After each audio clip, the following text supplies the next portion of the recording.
आओ जी आगे बढ़े, कंटिन्यू करें इस चैप्टर को। आज ख़त्म करेंगे, क्वेश्चंस करेंगे, मज़ा आएगा। देखो हमने AMGM पढ़ लिया, मीडियन मोड पढ़ लिया। इस चैप्टर में क्या क्या रह गया जल्दी बताइए।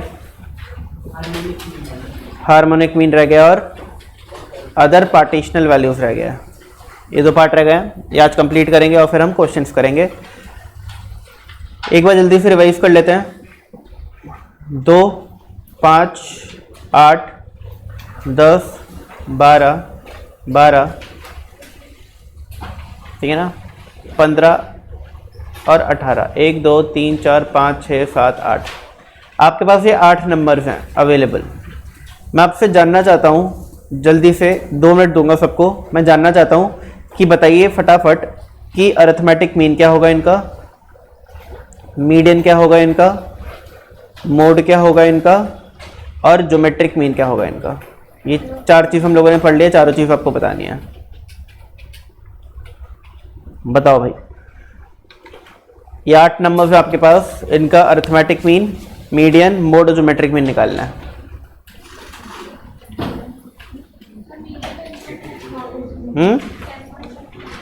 Arithmetic mean okay, median,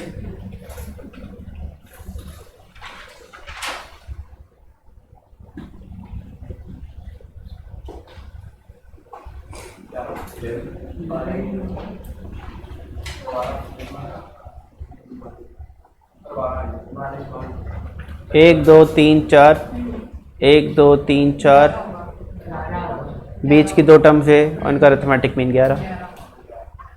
mode क्या होगा 12। ज्योमेट्रिक मीन निकाल लो।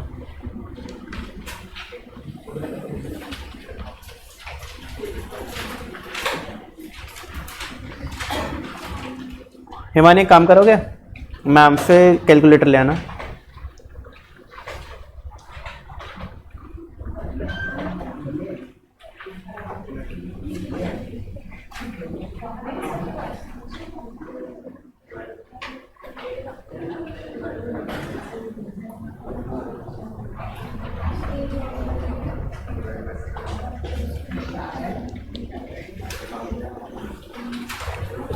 हाँ जी आ गया।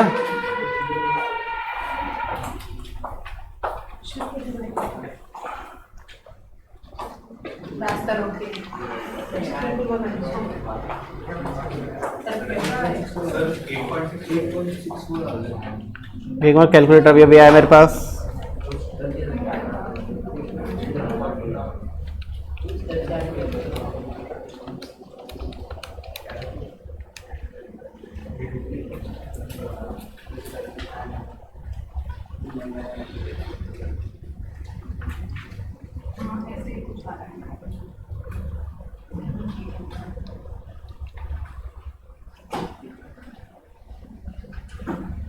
Very good. तो देखो भाई जल्दी से सुन लो, अगर आपके पास कोई भी डेटा होता है, इसका अरिथमेटिक मीन निकालने का तरीका सभी को पता है। सम ऑफ ऑल ऑब्जर्वेशंस, जितनी भी ऑब्जर्वेशन है सबको ऐड करो, divided by number of observations. 11th class में छोटे छोटे बच्चे थे तब सीखा था। तो इस सारी ऑब्जर्वेशन को ऐड करोगे अपॉन 8 करोगे, आपका 10.25 आ जाएगा। मीडियन क्या होता है, मिडल ऑब्जर्वेशन। हमने देखा कि भाई पहली ऑब्जर्वेशन ये है, दूसरी ये है, तीसरी ये है। तो बीच में एक ऑब्जर्वेशन की जगह 2 ऑब्जर्वेशन आ रही है। देखो अगर नंबर ऑफ ऑब्जर्वेशन ऑड है तो बीच में एक बचती है, ठीक है ना। अगर 9 है तो 4 इधर बीच में एक आएगी। बट अगर 10 है तो क्या होगा, बीच में 2 ऑब्जर्वेशन आएंगी। उन दोनों ऑब्जर्वेशन का अरिथमेटिक मीन होता है मीडियन। तो 10 और 12 का अरिथमेटिक मीन क्या होगा, 10 + 12 अपॉन 2, 10 + 12 22 अपॉन 2 11। ये आंसर आ जाएगा, ठीक है ना। मोड क्या होता है, observation which is repeated maximum number of time. यहाँ पे 12 जो है ये 2 बार रिपीट हुआ है, बाकी कोई नंबर रिपीट नहीं हुआ, तो 12 हो जाएगा मोड। और ज्योमेट्रिक मीन निकालने का क्या तरीका था, जितनी भी ऑब्जर्वेशन है उनको मल्टीप्लाई करो, ऐड करने की जगह मल्टीप्लाई करो, ऐड करने की जगह मल्टीप्लाई करो। हमने इन सबको मल्टीप्लाई किया, ठीक है ना। और फिर क्या करना है, to the power 1 upon number of observation. कितनी ऑब्जर्वेशन है 8, तो टू दी पावर 1/8। तो जब मैंने इन सबको मल्टीप्लाई किया कैलकुलेटर में, मेरा आंसर ये आया 3,11,04,000। 3,11,04,000। और इसकी पावर 1/8 निकालने के लिए मैंने क्या किया, कैलकुलेटर पे नंबर तो आ ही रहा था मल्टीप्लिकेशन के बाद 3 बार अंडर रूट दबा दिया, 3 बार अंडर रूट का बटन दबा दिया और मेरा आंसर आ गया 8.64। 3 बार अंडर रूट बटन प्रेस करने से कैसे आंसर आया, तो मैंने आपको क्या बताया था कि भाई देखो, अगर आप एक बार अंडर रूट दबाते हो तो आपका इसका स्क्वायर रूट आ जाता है, फिर आपका जो आंसर आया उसके बाद एक और बार अंडर रूट दबा देते हो तो आपका 1/4 1/2 मल्टीप्लाई बाय 1/2 1/4 हो गया, आ गया। फिर अब जो आंसर आ रहा है आप एक और बार अंडर रूट दबा देते हो तो आपका 1/8 आ जाएगा। 1/2 मल्टीप्लाई बाय 1/2 मल्टीप्लाई बाय 1/2 क्या होता है, 1/8 होता है। तो आपको 3 बार अंडर रूट बटन प्रेस करना है और आपका आंसर आ जाएगा। सबको बात क्लियर है? ठीक है, क्या हुआ, आप लास्ट क्लास में आए थे? ओ, ली थी, फिर भी समझ नहीं आया, पूरी नहीं ली थी। तो जो मैं ट्रिक भी निकालना लास्ट क्लास में सिखाया था मैंने कि जितनी भी ऑब्जर्वेशंस होती हैं सबको मल्टीप्लाई करो टू द पावर 1/8। अब ये टू द पावर 1/8 निकालने के लिए देखो, अगर तो पावर में है ना 1/2 है या 1/4 है या 1/8 है, ये 3 पावर्स कैलकुलेटर पे इजीली निकल जाती हैं। अगर 1/2 है, जैसे 4 टू द पावर 1/2 क्या होता है बताओ, 2 स्क्वायर रूट ऑफ 4 कैसे निकालोगे, 4 पे कैलकुलेटर पे 4 टाइप करोगे और एक अंडर रूट का बटन होता है हर कैलकुलेटर पे, उसको प्रेस करोगे आपका आंसर 2 आ जाएगा। ठीक है ना? तो अगर 1/2 पावर है तो एक बार 2 प्रेस करने से, एक bar square root button press करने से आपका आंसर आता है। अब जल्दी से बताओ 16 की पावर 1/4 क्या होता है, 2, ये भी 2 होता है। कैसे आएगा, 16 टाइप करो कैलकुलेटर पे और 2 बार अंडर रूट दबा दो, 2 बार अंडर रूट का बटन प्रेस करो और फिर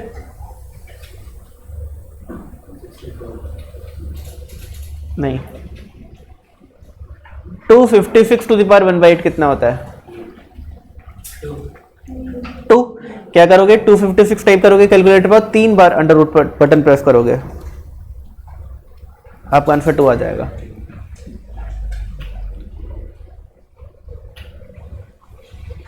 अरे बात समझ। तो जब मैं फर्स्ट टाइम, देखो जब मैंने 16 था, मैंने first time under root button press किया तो देखो आंसर क्या है, 16 का स्क्वायर रूट आंसर आ गया जो कि 4 होता है। फिर आपने दूसरी बार प्रेस कर रहा है तो 4 तो लिखा हुआ, तो 4 का स्क्वायर रूट आ गया जो कि 2 होता है। यानी 16 की पावर 1/2 आया 4 और 4 की पावर 1/2 आया 2 और 1/2 मल्टीप्लाई बाय 1/2 क्या होता है, 1/4 होता है। तो जब भी 1/4 हो तो आप क्या कर सकते हो, 2 बार स्क्वायर रूट का बटन प्रेस कर सकते हो। ऐसे ही 1/2 मल्टीप्लाई बाय 1/2 मल्टीप्लाई बाय 1/2 क्या होता है, 1/8 होता है। तो 1/8 तो आप 3 बार अंडर रूट का बटन प्रेस कर सकते हो। बट क्वेश्चन इज कि अगर पावर 1/3 है या पावर 1/5 है, पावर 1/6 है, 1/7 है, तो आंसर कैसे निकलेगा।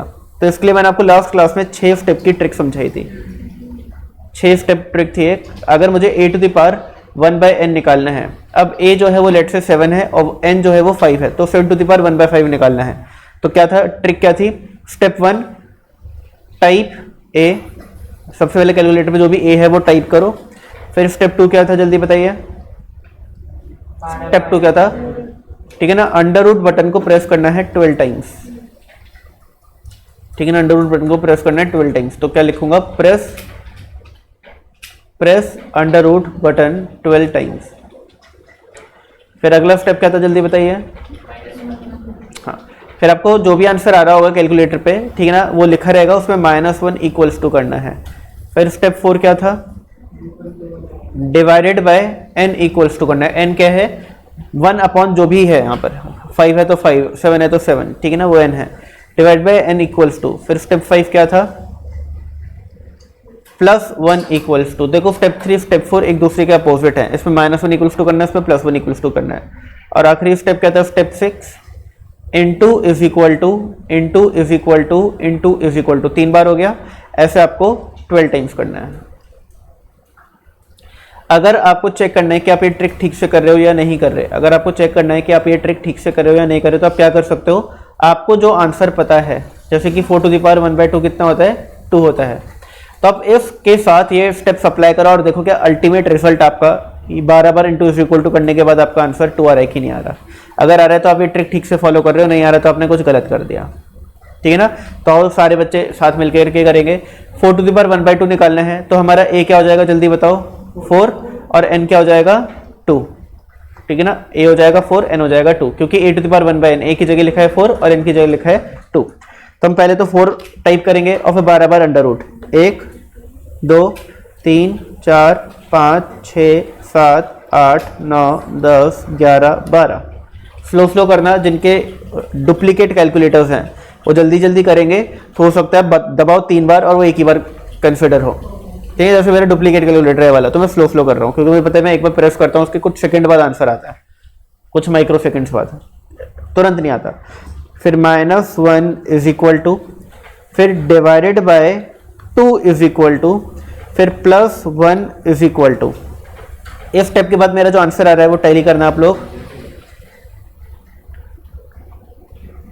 ये आएगा 1.00016924540 अब आपको इंटू इज इक्वल टू ऐसे बार बार करना है। तो into is equal to 1, into is equal to 2, into is equal to 3, फिर 4, फिर 5, फिर 6, फिर 7, फिर 8, फिर 9, फिर 10, फिर 11 और फिर 12। तो आंसर आ गया मेरी स्क्रीन पे 2.000117 विच इज 2 ओनली, ठीक है ना। अप्रॉक्स आंसर आता है जो कि 2 ही है। आ गई बात समझ? तो एक ट्रिक है, या आप कोई भी दुनिया की कोई भी पार आपके सामने आ जाए, आप इस ट्रिक का यूज करके उसका आंसर निकाल सकते हो। कोई भी पार आ जाए, ठीक है ना, आप कभी भी डरोगे नहीं। ये बहुत अच्छी ट्रिक है। आइए जी अब आगे बढ़ते हैं। हम लोगों ने लास्ट क्लास में ज्योमेट्रिक मीन की प्रॉपर्टीज समझ ली थी, ठीक है ना। और एक प्रॉपर्टी बहुत इंपॉर्टेंट प्रॉपर्टी थी, क्या कि अगर आपके पास कोई भी डेटा है, फॉर एग्जाम्पल हमारे यहाँ पे डेटा था, कहाँ गया भाई वो डेटा, ये रहा। अगर आपके पास कोई भी डेटा है तो इस डेटा का अरिथमेटिक मीन हमेशा ज्योमेट्रिक मीन से ज्यादा होगा। अगर आपके पास कोई भी डेटा हो, अभी तो मेरे पास सिर्फ ये वाला डेटा है, कोई भी डेटा हो, इस डेटा का, किसी भी डेटा का अरिथमेटिक मीन उसके ज्योमेट्रिक मीन से ज्यादा होगा। Arithmetic mean always exceeds geometric mean. और यहाँ पे प्रूफ भी दिख रहा है आपको, देखो ज्योमेट्रिक मीन ये है और अरिथमेटिक मीन ये है, ठीक है ना। और अरिथमेटिक मीन ज्योमेट्रिक मीन से ज्यादा है, ठीक है ना। AM is always more than GM। चलिए आगे बढ़ जाए, बोलो भाई। हाँ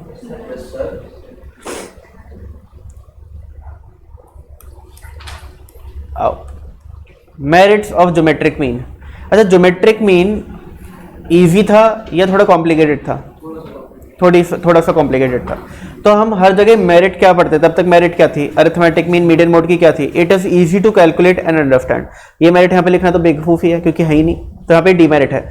अ geometric mean is not easily understandable by a non mathematical person, कि ज्योमेट्रिक मीन जो है वो आसानी से एक नॉन मैथमेटिकल पर्सन को समझ नहीं आता, ठीक है ना। तो इसकी डीमेरिट है। डीमेरिट, मेरिट क्या है, a geometric mean is based upon all the observation, हर एक ऑब्जर्वेशन पे बेस्ड है। अगर आपके डेटा में ये 3 ऑब्जर्वेशन हैं और अगर मैं किसी एक ऑब्जर्वेशन को चेंज कर दूं, तो बताओ इन दोनों डेटा का ज्योमेट्रिक मीन चेंज होगा कि नहीं होगा? होगा। यानी कि geometric mean is based on each and every observation. But अगर मैं बोलूं कि इस डेटा का और इस डेटा का मीडियन बताओ, मीडियन, तो मीडियन क्या होगा? सेम। मिडल ऑब्जर्वेशन दोनों में क्या है? सेम। तो डेटा अलग अलग है बट मीडियन सेम है। तो मीडियन की डीमेरिट थी है कि it is not based on all observations, it is not based on each and every observation. आइए अगला, it is rigidly defined. Geometric mean जो है वो बहुत ठोस तरीके से डिफाइंड है। डेफिनेशन अप्लाई करोगे आपका आंसर आएगा, मोड की तरह नहीं है भाई कि डेफिनेशन है observation which is repeated maximum number of time. अब ऑब्जर्वेशन रिपीट ही नहीं हो रही तो मोड ही नहीं आ रहा। दो observation equal number of time repeat हो गई तो दो मोड्स आ गए, वैसा नहीं है, ठीक है ना। It is suitable for further mathematical treatment. देखो ज्योमेट्रिक मीन का यूज किया जा सकता है to derive combined geometric mean. Geometric mean का यूज किया जा सकता है to derive combined geometric mean. It gives more weight, ये इंपॉर्टेंट है ये वाला पॉइंट, ठीक है ना। It gives more weight to small items. अब आपके दिमाग में आना चाहिए वैसे कि सर ऐसा क्यों होता है कि किसी भी डेटा का अरिथमेटिक मीन हमेशा ज्योमेट्रिक मीन से ज्यादा होता है। ऐसा क्यों होता है कि कोई भी डेटा आपके सामने है उसका अरिथमेटिक मीन ज्योमेट्रिक मीन से ज्यादा होता है? तो इसका आंसर इस पॉइंट में लिखा है, क्या कि ज्योमेट्रिक मीन की कैलकुलेशन ही कुछ ऐसी है, इसकी कैलकुलेशन ही कुछ ऐसी है कि छोटी आइटम्स को ज्यादा वेटेज देता है। अगर एक एवरेज हर आइटम को इक्वल वेटेज देगा, ठीक है ना, तो उस एवरेज को हम बोलेंगे अरिथमेटिक मीन। सिंपल सी बात है, अरिथमेटिक मीन हर आइटम को इक्वल वेटेज देता है। बट ज्योमेट्रिक मीन छोटी आइटम को ज्यादा वेटेज देता है, बड़ी बड़ी ऑब्जर्वेशंस को कम वेटेज देता है। यानी जो छोटे नंबर्स होंगे उनको ज्यादा वेटेज मिलेगी, बड़े नंबर्स को कम वेटेज मिलेगी, और इसलिए आंसर जो एवरेज आएगा वो थोड़ा सा कम आएगा, इसलिए वो थोड़ा सा कम आएगा। इसलिए ज्योमेट्रिक मीन हमेशा अरिथमेटिक मीन से कम होता है, ठीक है ना। तो यही इसकी मेरिट है, क्या कि it gives more weight to small items and less weight to large items. अगला क्या है, it is affected to a lower extent by extreme observation in comparison to arithmetic mean. अगर आपके पास डेटा है, उसको अरिथमेटिक मीन निकालो, उसको geometric mean निकालो, फिर किसी एक ऑब्जर्वेशन को एक्सट्रीम लेवल पे चेंज कर दो, और फिर नया डेटा आएगा, उसको अरिथमेटिक मीन निकालो, उसको ज्योमेट्रिक मीन निकालो, तो अरिथमेटिक मीन में भी फर्क आएगा, ज्योमेट्रिक मीन में भी फर्क आएगा। अरिथमेटिक मीन का फर्क ज्यादा होगा, ज्योमेट्रिक मीन का फर्क कम होगा। आ रही बात समझ आप लोगों को? एग्जाम्पल से समझा दूं, एक छोटा सा ले लेते हैं, ज्यादा बड़ा नहीं लेते हैं। देखो आपके पास पहला डेटा ये है और दूसरा डेटा ये है। पहले डेटा के अंदर मैंने देखो ऑब्जर्वेशंस कर ली 10, 15, 18, 25। फिर मैंने एक ऑब्जर्वेशन को एक्सट्रीम चेंज कर दिया, एक्सट्रीम यानी 25 को मैंने लेट से 75 कर दिया। अब आपको क्या करना है, अरिथमेटिक मीन और ज्योमेट्रिक मीन निकालना है पहले वाले डेटा का, फिर अरिथमेटिक मीन और ज्योमेट्रिक मीन निकालना है दूसरे वाले डेटा का, ठीक है। तो अरिथमेटिक मीन पहले वाला डेटा का आएगा 10 + 15 + 18 + 25 डिवाइड बाय 4, 17। और दूसरे वाले डेटा का आएगा 10 + 15 + 18 + 75 डिवाइड बाय 4, 29.5। बताओ अरिथमेटिक मीन में कितना डिफरेंस आया, 12.5 का।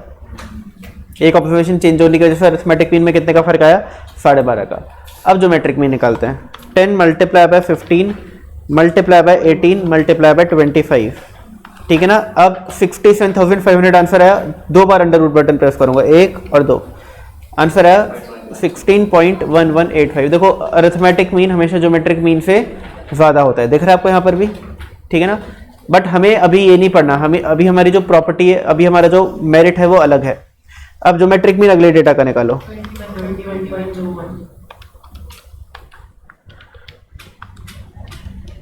ये आ रहा है 21.21। बताओ जी कितने का फर्क आ रहा है, 5 से भी कम का, क्योंकि अगर 5 ऐड करो 16.11 में, नहीं 5 से थोड़ा ज़्यादा, तो 21.11 आएगा, बट ये 5.10 का फर्क आ रहा है।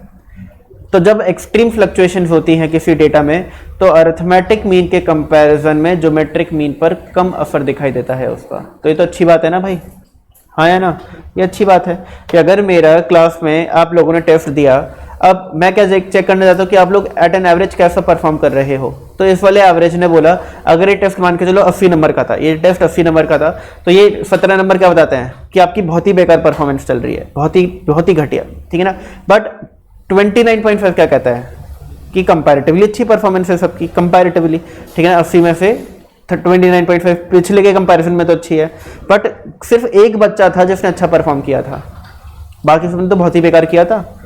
और एवरेज ने क्या बता दिया कि क्लास की परफॉर्मेंस ठीक ठीक चल रही है, बहुत बुरी भी नहीं है, बहुत अच्छी भी नहीं है, ठीक ठीक है।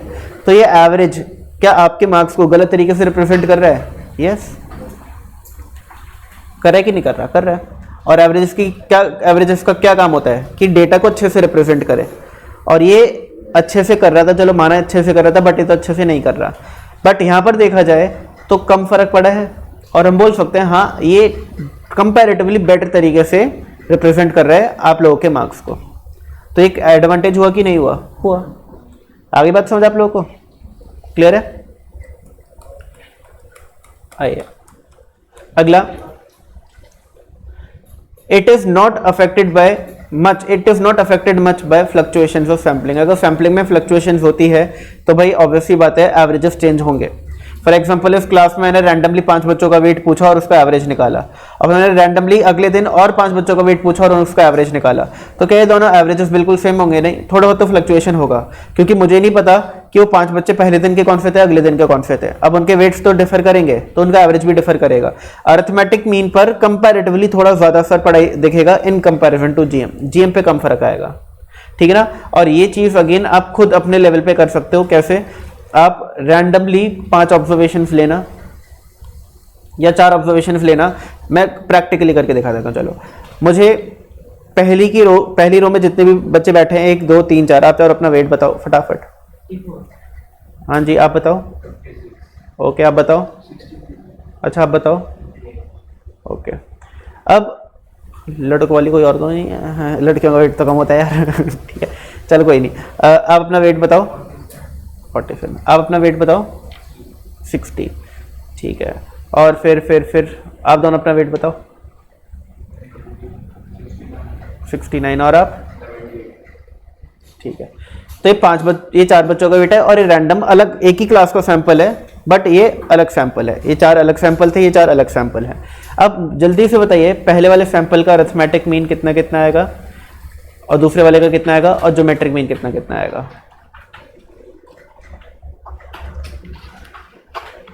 54 प्लस 56 प्लस 63 प्लस 58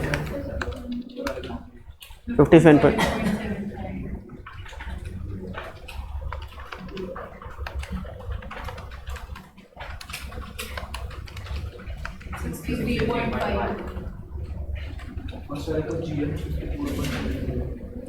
54.7 और दूसरे वाले का?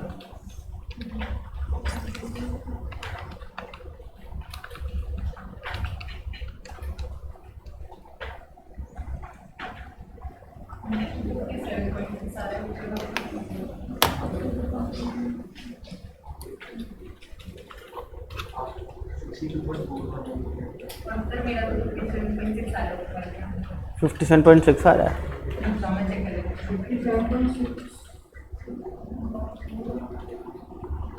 57.6 ही ठीक लग रहा है। लग भी वही सही रहा है।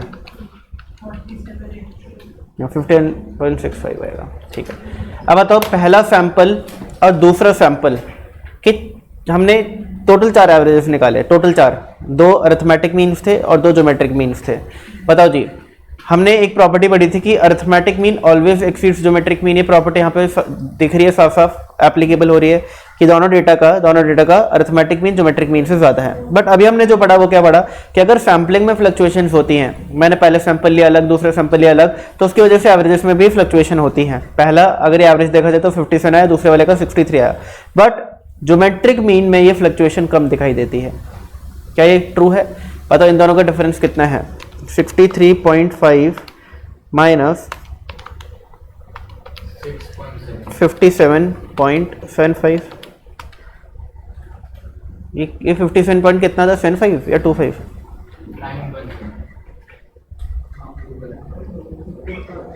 इतना आ रहा है मेरा तो। नहीं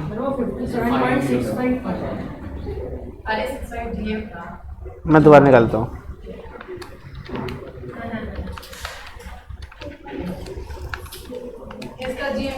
ये 7 है और ये कितना आ रहा है? 2.76। तो देखो सैम्पलिंग में फ्लक्चुएशन हुआ, एवरेजेस में भी फ्लक्चुएशन हुआ, बट ज्योमेट्रिक मीन का फ्लक्चुएशन कम था in comparison to arithmetic mean. ये इसकी एक मेरिट हो गई। ठीक है ना। देखो सैम्पलिंग चेंज होगी, ऑब्वियसली बात है एवरेज चेंज होगा, बट अच्छा एवरेज कौन सा है? जो कम चेंज हो। ठीक है ना। इसलिए ज्योमेट्रिक मीन इस यहाँ पर एक एडवांटेज में आ जाता है। आगे देखो क्या लिखा है। Demerit, geometric mean is not easily understandable bye non mathematical person. ठीक है। If any of the observation is 0, बहुत ही दिक्कत वाली बात है भाई। Geometric mean become 0। अगर एक भी ऑब्जर्वेशन 0 है तो ज्योमेट्रिक मीन 0 हो जाता है। क्यों? क्योंकि ज्योमेट्रिक मीन निकालते वक्त पहला स्टेप क्या होता है? सारे ऑब्जर्वेशन को मल्टीप्लाई करना, फिर to the power 1 upon number of observation. Multiply करते वक्त सब 0 हो जाएगा। एक भी ऑब्जर्वेशन 0 है, मल्टीप्लीकेशन क्या आ जाएगा? 0। और हमारी दिक्कत बढ़ गई। दूसरी दिक्कत पता है क्या है ज्योमेट्रिक मीन की? अगर कोई ऑब्जर्वेशन नेगेटिव है तब भी आंसर नहीं आता। ठीक है। देखो कैसे, अगर मेरे पास 4 ऑब्जर्वेशंस हैं, मैं आपको इसको थोड़ा डिटेल में समझाना चाहूंगा क्योंकि आगे चल के बच्चे डाउट्स पूछते हैं जो ज़्यादा डीपली स्टडी करते हैं, तो मैं अभी सारे डाउट क्लियर कर दूंगा। अगर आप लोगों का टेस्ट लिया गया 10 नंबर का और नेगेटिव मार्किंग होती है, फाउंडेशन में मैंने नेगेटिव मार्किंग भी करी, एक बच्चे के आ गए -1 मार्क्स, एक के आ गए 2, एक के आ गए 5 और एक के आ गए 8। ठीक है ना। बताओ क्लास का जो एवरेज मार्क्स हैं, कौन सा एवरेज? Geometric mean. वो क्या होगा? जीएम क्या होगा? -1 × 2 × 5 × 8। To the power 1/4, 8 5 42 sir minus 80 to the power 1/4। क्या निकल सकता है ये तो इमेजिनरी नंबर हो गया। किसी भी नेगेटिव नंबर का स्क्वायर रूट निकाल सकते हो, क्यूब रूट निकाल सकते हो, फोर्थ रूट निकाल सकते हो? नहीं आएगा ही वो, ठीक है ना। ये क्या है, एक इमेजिनरी नंबर है, ठीक है ना। क्या आप रूट ऑफ -4 निकाल सकते हो? नहीं, ठीक है ना। तो इमेजिनरी नंबर है। तो अगर कोई भी नंबर नेगेटिव भी होता है, कोई भी नंबर नेगेटिव भी होता है, तब भी ज्योमेट्रिक मीन नहीं निकलता। ये बात समझ आ गई आप लोगों को? वही अगला वही केस है मेरा। अब सुनो ध्यान सुनो, अब अगली बात। अब एक बच्चा बोलता है कि सर व्हाट इफ दो नंबर नेगेटिव हो, तो मैंने क्या, एक नंबर ले लिया -7, एक नंबर ले लिया -3, एक नंबर ले लिया 5 और एक नंबर ले लिया 6। अब मैं इस डेटा का ज्योमेट्रिक मीन निकालना चाहता हूँ, ठीक है ना। ज्योमेट्रिक मीन क्या आएगा, -7 multiply by -3 multiply by 5 multiply by 6 to the power 1/4।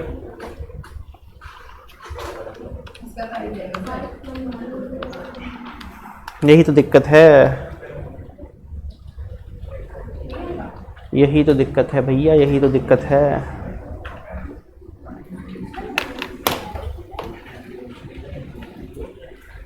हाँ जी, क्या आंसर आ रहा है?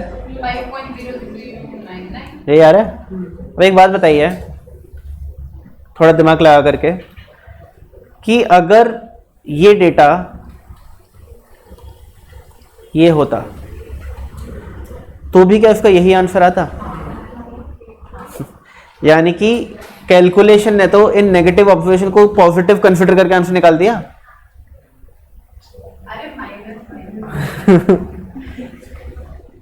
वैसे समझो ना, थोड़े ब्रॉड तरीके से समझो इस चीज को, एक ब्रॉड लेवल पे।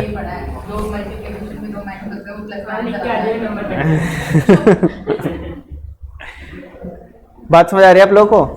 अगर ये डेटा ये ना होकर के ये होता, तब भी तो सेम ज्योमेट्रिक मीन आता। और क्या इस डेटा का और इस डेटा का सेम ज्योमेट्रिक मीन होना चाहिए? दिमाग लगाओ। नहीं, यानी कि हमारा जब नेगेटिव ऑब्जर्वेशंस ऑड होती हैं तो आंसर ही नहीं आता, बट इवन होती हैं आंसर आ तो जाता है बट गलत आता है। इस आंसर को आप सही आंसर नहीं बोल सकते। अब आ रही बात समझ आप लोगों को, ठीक है ना। और इसलिए हम क्या बोलते हैं कि अगर ऑब्जर्वेशंस नेगेटिव होती हैं तो ज्योमेट्रिक मीन निकलता ही नहीं है, सिंपली। क्योंकि ऑड होंगी तो निकलेगा ही नहीं, मैथमेटिकली दिक्कत आ जाएगी। और इवन होगी तो निकल तो जाएगा बट वो सही नहीं होगा, क्योंकि वो ऐसे समझ लो कि उसने सारी ऑब्जर्वेशन को पॉजिटिव कंसिडर करके निकाल दिया है। अगर नेगेटिव ऑब्जर्वेशन इवन है, ठीक है, तो उसने सारी ऑब्जर्वेशन को पॉजिटिव करके आंसर निकाल दिया। और यानी कि वो आंसर, ये आंसर इस डेटा को रिप्रेजेंट ही नहीं कर पा रहा। एवरेजेस का क्या काम है? To represent the data. अब ये रिप्रेजेंट ही नहीं कर पा रहा। क्यों नहीं कर पा रहा? क्योंकि इस डेटा का भी तो सेम ज्योमेट्रिक मीन है जो इस डेटा का है, ठीक है ना। अब या तो इसका मान लो या इसका मान लो, क्योंकि यहाँ पे नेगेटिव ऑब्जर्वेशन है और यहाँ पे पॉजिटिव है। और हमें पता है कि सारी पॉजिटिव होती तब भी सेम ज्योमेट्रिक मीन आता, यानी कि हम इसका ज्योमेट्रिक मीन इसको मानेंगे, ना कि इसका। हम बोलेंगे इसका निकलेगा ही नहीं भाई, इसका निकलेगा ही नहीं। बट अरिथमेटिक मीन निकालना होता ना तो दोनों को देखो अलग अलग आता। दूसरी चीज़ ये भी सुनो आप, अगर आप पहले वाले डेटा का अरिथमेटिक मीन निकालो, पहला वाला डेटा यानी इसका, और फिर इस वाले का निकालो, तो बताओ आंसर क्या क्या आएगा? -10 1 1/4 0.25, 10 11 21 21/4 5.25।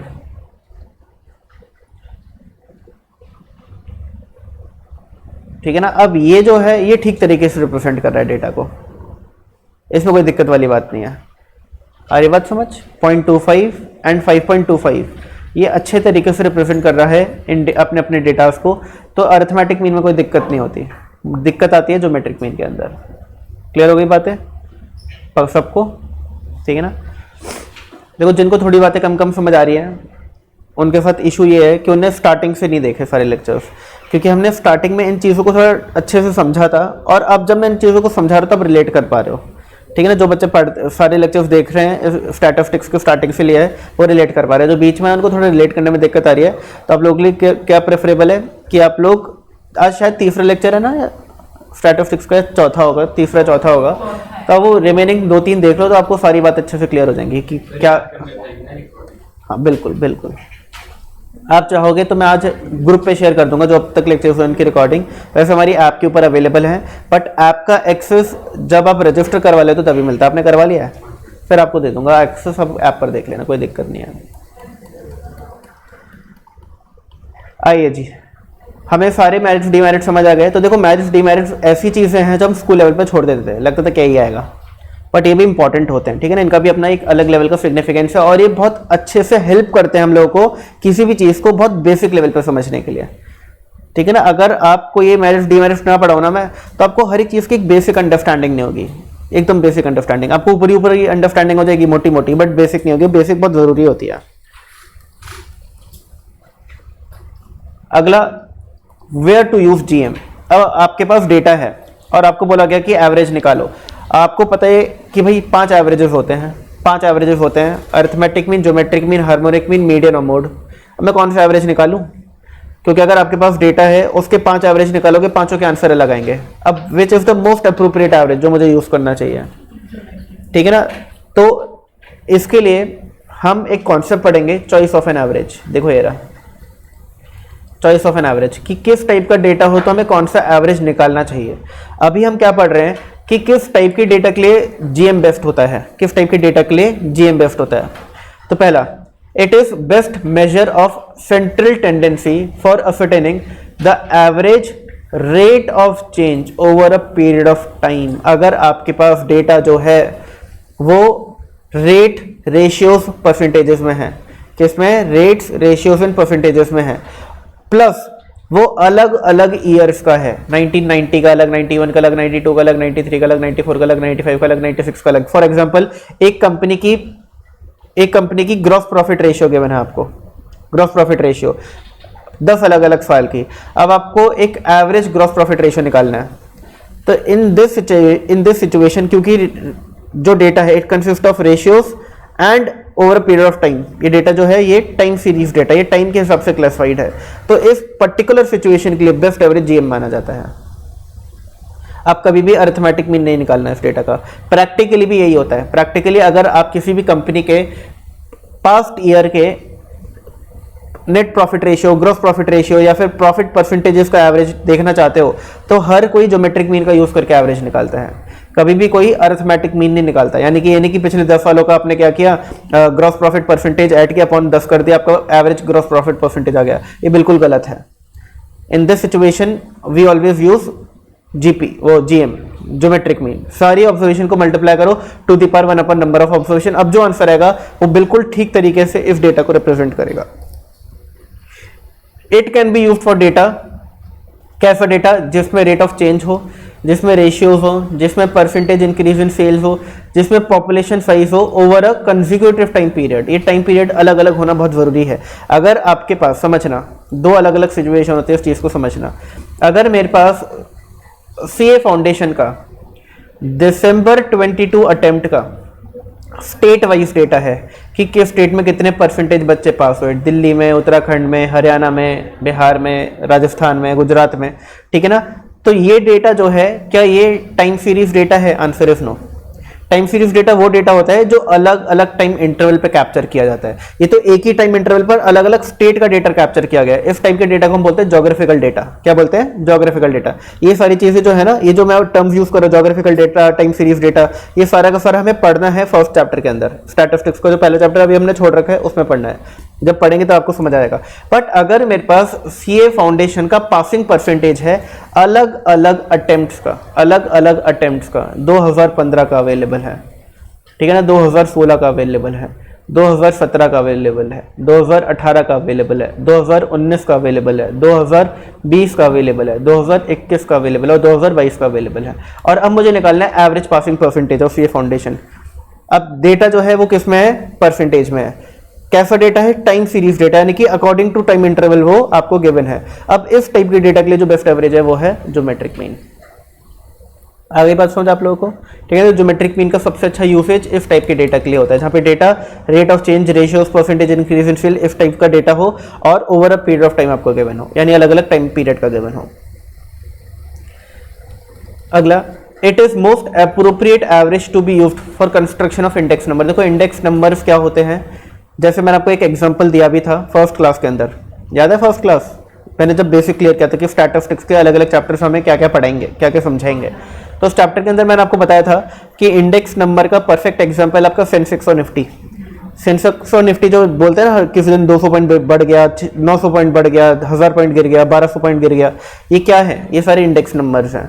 अगर दोबारा बता रहा हूँ, फर्स्ट क्लास वाली बात दोबारा सुनना, सेंसेक्स और निफ्टी जब स्टार्ट हुए थे, ठीक है ना, ये इनकी ग्राफ ऐसे ही बनेगा अगर आप देखोगे कभी भी गूगल पर सर्च करोगे, ठीक है ना। कभी भी 2008 में जैसे रिसेशन आया था, ठीक है ना, तो बहुत गिरा था मार्केट, फिर धीमे धीमे बढ़ा, फिर कोरोना का आया था 2020 में, फिर बहुत गिरा मार्केट, फिर धीमे धीमे बढ़ा, फिर ये यूक्रेन वॉर जो हो गया तो उसके बाद फिर गिरा, अब तो दोबारा बढ़ रहा है, ठीक है ना। तो उस तरीके का ग्राफ होता है।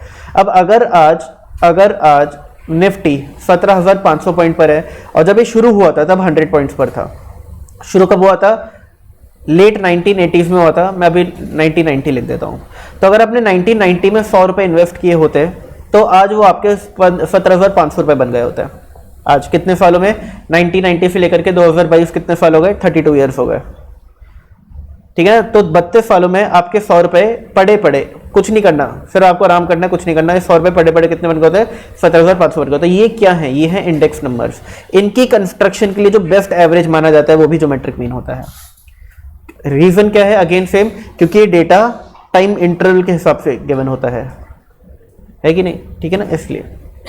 प्लस और भी बहुत रीजंस होते हैं, ये तो मैंने अभी आपको जो रीजन बताया छोटा सा रीजन है, इसको छोड़ना। आइए, अच्छा, इंडेक्स नंबर की कंस्ट्रक्शन क्या हमें सिखाई जाएगी? Answer is yes. एक बेसिक लेवल पे सिखाया जाएगा इन इंडेक्स नंबर चैप्टर्स, ठीक है ना। It is the most suitable average to be used when it is desired to give more weightage to smaller item. अगर आपको छोटे आइटम को थोड़ी ज्यादा वेटेज देनी है तो ये बहुत अच्छा एवरेज है, क्योंकि हमने अभी इसकी मेरिट के अंदर भी पढ़ा कि ये छोटे आइटम को ज्यादा वेटेज देता है और इसलिए अरिथमेटिक मीन से कम होता है। तो अगर आपको छोटे आइटम को ज्यादा वेटेज देनी है तब भी आप ज्योमेट्रिक मीन का यूज करोगे। तो एग्जाम में क्वेश्चन बहुत बार पूछा गया है कि इफ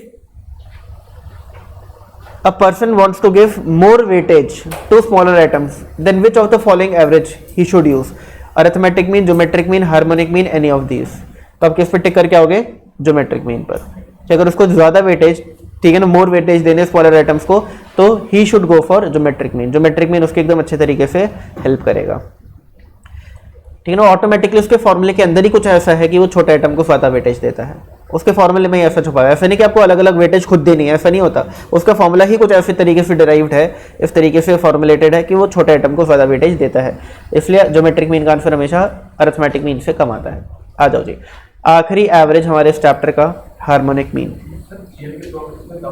हाँ पूछो। 6 और 7 देखो, ये पिछली क्लास में नहीं आए थे क्या? बताया तो था। देखो, आपके पास x डेटा है, आपके पास y डेटा है। आपने x डेटा, इन 4 ऑब्जर्वेशंस का ज्योमेट्रिक मीन निकाला, 18.6 बनाया। आपने y ऑब्जर्वेशन, ये 4 ऑब्जर्वेशन का ज्योमेट्रिक मीन निकाला, 18.03 आया। अब हम जानना चाहते हैं कि अगर मैं इन दोनों ऑब्जर्वेशंस को मल्टीप्लाई कर दूं तो हमारे पास ये आ जाएगा। इन दोनों का मल्टीप्लिकेशन 15 और 14 का मल्टीप्लिकेशन, 20 और 18 का मल्टीप्लिकेशन, और 14, 40 और 35 का मल्टीप्लिकेशन। अब मुझे इन 4 ऑब्जर्वेशन का ज्योमेट्रिक मीन पता करना है, क्या होगा? यानी मुझे ज्योमेट्रिक मीन किसका निकालना है? ना ही x का ना ही y का, मुझे ज्योमेट्रिक मीन निकालना है x y का, ठीक है ना। तो क्या बोलती है प्रॉपर्टी बोलती है कि आप इन चारों को मल्टीप्लाई करोगे, टू दी पावर 1/4 करोगे, इसकी जगह आप इनके ज्योमेट्रिक मीन्स को मल्टीप्लाई कर दो, ठीक है ना। यानी कि क्या बोला प्रॉपर्टी ने बोला कि अगर आपको geometric mean of X Y निकालना है तो instead of multiplying all 4 observations, ठीक है ना, कौन सी 4 ऑब्जर्वेशन? ये 4। और अच्छा, ये 4 भी कैसे आएंगी? इन ऑब्जर्वेशंस को मल्टीप्लाई करके आएंगी। तो पहले इनको मल्टीप्लाई करो, फिर इन 4 ऑब्जर्वेशन को मल्टीप्लाई करो, और फिर पावर 1/4 करो। इतनी मेहनत करने की जरूरत नहीं है। आप क्या करो, आप इन ऑब्जर्वेशंस का, अगर आपके पास ज्योमेट्रिक मीन अवेलेबल है, इन दोनों को मल्टीप्लाई कर दो। यानी कि gm of X Y is equal to gm of X multiply by gm of Y. और हम लोगों ने लास्ट क्लास में इसको प्रूव भी किया था, याद आ गया? रिवाइज कर लिया करो घर जाके, तो डाउट भी नहीं पूछोगे क्लास में। आ जाओ, तो ये बातें क्लियर हो गई हम लोगों को। हार्मोनिक मीन पर आ जाते हैं। It is defined as the reciprocal of the arithmetic mean. It is defined as the arithmetic of reciprocal of arithmetic mean. Arithmetic mean किसका? Of the reciprocals of the given set of observation. बताओ, समझ आया तो होगा नहीं? बहुत confusing है definition, ऐसे समझ नहीं आती, किसी को भी नहीं आई होगी, ठीक है ना? It is defined as the reciprocal of the arithmetic mean of the reciprocal of the given set of observation. ठीक है, रेसिप्रोकल एक बार आ जाए तभी कंफ्यूजन होता है, उसमें तो दो बार आ गया, एक यहां पर भी आ गया और एक यहां पर भी आ गया। अब इस डेफिनेशन को हम एक एक करके एक एग्जाम्पल समझते हैं, आपको आ जाएगा समझ। लेट से मेरे पास 4 ऑब्जर्वेशन है और वो 4 ऑब्जर्वेशन है ये 4, ठीक है जी। अब अगर मुझे इन 4 ऑब्जर्वेशंस का हार्मोनिक मीन निकालना है तो स्टेप वन इन ऑब्जर्वेशंस को रेसिप्रोकल करो, तो क्या हो जाएंगी? 1/4, 1/7, 1/10 एंड 1/13। नेक्स्ट स्टेप, अब इन रेसिप्रोकल्ड ऑब्जर्वेशंस का अरिथमेटिक मीन निकालो। यानी आपको अरिथमेटिक मीन 4, 7, 10 और 13 का नहीं निकालना, आपको अरिथमेटिक मीन किसका निकालना है? इन ऑब्जर्वेशंस के रेसिप्रोकल का निकालना है। तो कैसे निकालेंगे? 1/4 प्लस 1/7 प्लस 1/10 प्लस 1/13 अपॉन 4, ऐसे तो निकलेगा, हाँ या ना? ये बात समझ आ गई सबको? सबको समझ आ गई? अब आखिरी स्टेप, ये जो अरिथमेटिक मीन आया है इसको रेसिप्रोकल कर दो। अब देखो इसका रेसिप्रोकल क्या होगा? 4/1/4 प्लस 1/7 प्लस 1/10 प्लस 1/13। बोलो हाँ। देखो इसको रेसिप्रोकल करने के 2 तरीके हैं, एक तो इसका जो भी आंसर आएगा उसको रेसिप्रोकल कर दो, एक इस पूरे डेटा को ही रेसिप्रोकल कर दो। दोनों केस में आंसर सेम आएगा। चलो निकाल के देखते हैं। आप लोगों को अब मैं मेमोरी का यूज़ करना सिखाता हूँ, कैलकुलेटर की मेमोरी का यूज़ कैसे होता है। आप लोग क्या करेंगे, सबसे पहले अपने कैलकुलेटर पर देखेंगे कि क्या आपके कैलकुलेटर की स्क्रीन पे यहाँ पे m लिखा है कि नहीं। अगर नहीं लिखा तो अच्छी बात है, नहीं लिखा तो अच्छी बात है। अगर लिखा है तो इसको हटाओ। कैसे हटाओगे? MRC बटन को 2 बार रैपिडली प्रेस करके, ठीक है, 2 बार रैपिड। मेरे कैलकुलेटर पे नहीं लिखा, मैं शुरू कर सकता हूँ। अब मैं क्या करूँगा, मैं सबसे पहले डालूंगा कैलकुलेटर पे 1/4, 1/4 और फिर is equal to button press करूंगा, आंसर आएगा 0.25। इस आंसर को मैंने क्या किया, मेमोरी में डाल दिया। कैसे? M+ बटन प्रेस करके, M+ कर दिया, ये मेमोरी में चला गया। अब अगला मैं निकालूंगा 1/7 is equal to 1/7 is equal to, answer आएगा 0.142857 समथिंग। इस आंसर को भी मेमोरी में डाल दो, M+ में कर दिया, दोबारा M+ कर दिया। फिर मैं निकालूंगा 1/10, 1/10 इज इक्वल टू, आंसर आ गया 0.1, इसको भी मेमोरी में डाल दूंगा। और फिर 1/13, 1/13 इज इक्वल टू, आंसर आ गया 0.0769230 समथिंग, इसको भी मेमोरी में डाल दिया। मैंने क्या किया, ध्यान सुनो, इस आंसर को और इस आंसर को मेमोरी में डाल दिया। कैलकुलेटर की मेमोरी को सिर्फ एक काम आता है, ऐड करना, और कुछ नहीं आता। तो जब मैं मेमोरी को रिकॉल करूंगा, कैसे? MRC बटन को एक बार प्रेस करके। याद रखो, पहले मैंने 2 बार प्रेस किया था इस मेमोरी को हटाने के लिए, मैं एक बार प्रेस करता हूं मेमोरी को रिकॉल करने के लिए। तो जो MRC बटन है उसका फुल फॉर्म क्या, सुनो, MR मतलब मेमोरी रिकॉल और MC मतलब मेमोरी क्लियर। तो जब आप एक बार MRC दबाते हो तो मेमोरी को रिकॉल करता है, और जब आप 2 बार दबाते हो तो मेमोरी क्लियर कर देता है, ठीक है ना? तो आप अगर एक बार MRC बटन को प्रेस करोगे तो आपका इन सब का टोटल आ जाएगा जो हमें चाहिए, इन सब का सम चाहिए ना मुझे। देखो बीच में प्लस का साइन है, MRC बटन प्रेस करो, 0.5697 आ रहा है, अब इस आंसर को डिवाइड कर दो 4 से, divide by 4 is equal to, आपका आंसर आएगा 0.14245059494, आपका ये आंसर आएगा। अब हमें क्या करना है, इस अरिथमेटिक मीन का रेसिप्रोकल करना है, अगला स्टेप, तभी तो हमारा हार्मोनिक मीन आएगा। अभी अरिथमेटिक मीन किसका आया है? रेसिप्रोकल्ड ऑब्जर्वेशंस का आया है, बट इस रेसिप्रोकल्ड ऑब्जर्वेशन के आंसर को रेसिप्रोकल हार्मोनिक मीन होता है। अब आप क्या करोगे, इस आंसर को 1 से डिवाइड कर दोगे, 1 डिवाइड बाय दिस आंसर, आपका फाइनल आंसर आ जाएगा।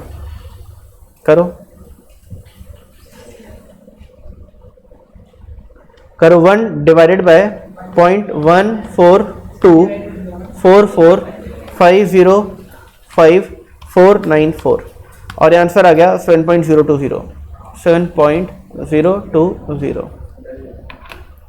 हाँ जी, क्या नहीं आ रहा बताओ। तो इसमें ऐसे नहीं हो सकता कि 4 डिवाइड बाय MR क्लिक कर दें? हाँ बिल्कुल कर सकते हो, वो शॉर्ट, वो मैं बाद में बताऊंगा, वो भी कर सकते हो। ओ नहीं, आपने ना, हाँ कर सकते हो। वो आप कब करोगे ना, सुनो, वो आप करोगे अगर आप इस स्टेप से फॉलो करते हो। अगर आप यहाँ से कैलकुलेट करते हो तब आप 4 डिवाइड बाई MRC करोगे, ठीक है ना। अभी मैंने क्या करा, अभी मैंने पहले इनका अर्थमेटिक मीन निकाला, फिर उसका रेसिप्रोकल किया है, ठीक है ना। रेसिप्रोकल करने के लिए ये आ गया ना। अब 1 डिवाइड बाय दिस आंसर। देखो अभी तो मैं आपको बताता हूँ, अभी लिख करके निकाल लो, कोई दिक्कत नहीं है, बट अल्टीमेटली आपको ये क्वेश्चन ऐसे सॉल्व ही नहीं करना। कैसे सॉल्व करना है उसमें डिटेल में एक्सप्लेन करूंगा कि आपको क्या करना है फिर, ठीक है ना। अभी तो आप ये निकाल लो जैसे आपको निकालना है, रिकॉल करके, याद करके, लिख करके, कुछ भी करो। अब सुनो, देखो ये सेम आंसर हम एक और तरीके से निकालेंगे। कैसे, सुनो।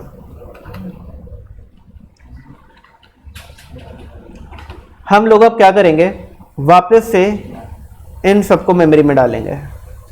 कैसे, 1 divide by 4 is equal to m plus 1 divide by 7 is equal to m plus 1 divide by 10 is equal to m plus and 1 divide by 13 is equal to m plus. अब मुझे क्या करना है, देखो यहाँ पे ध्यान से देखो, मुझे क्या करना है, मुझे 4 को डिवाइड कर देना है इन सब के टोटल से, और इन सब का टोटल कैसे निकलेगा, MRC बटन को प्रेस करके। तो मैं क्या करूंगा, 4 divide by MRC is equal to 4 divide by MRC is equal to, देखो आपका सेम आंसर आएगा।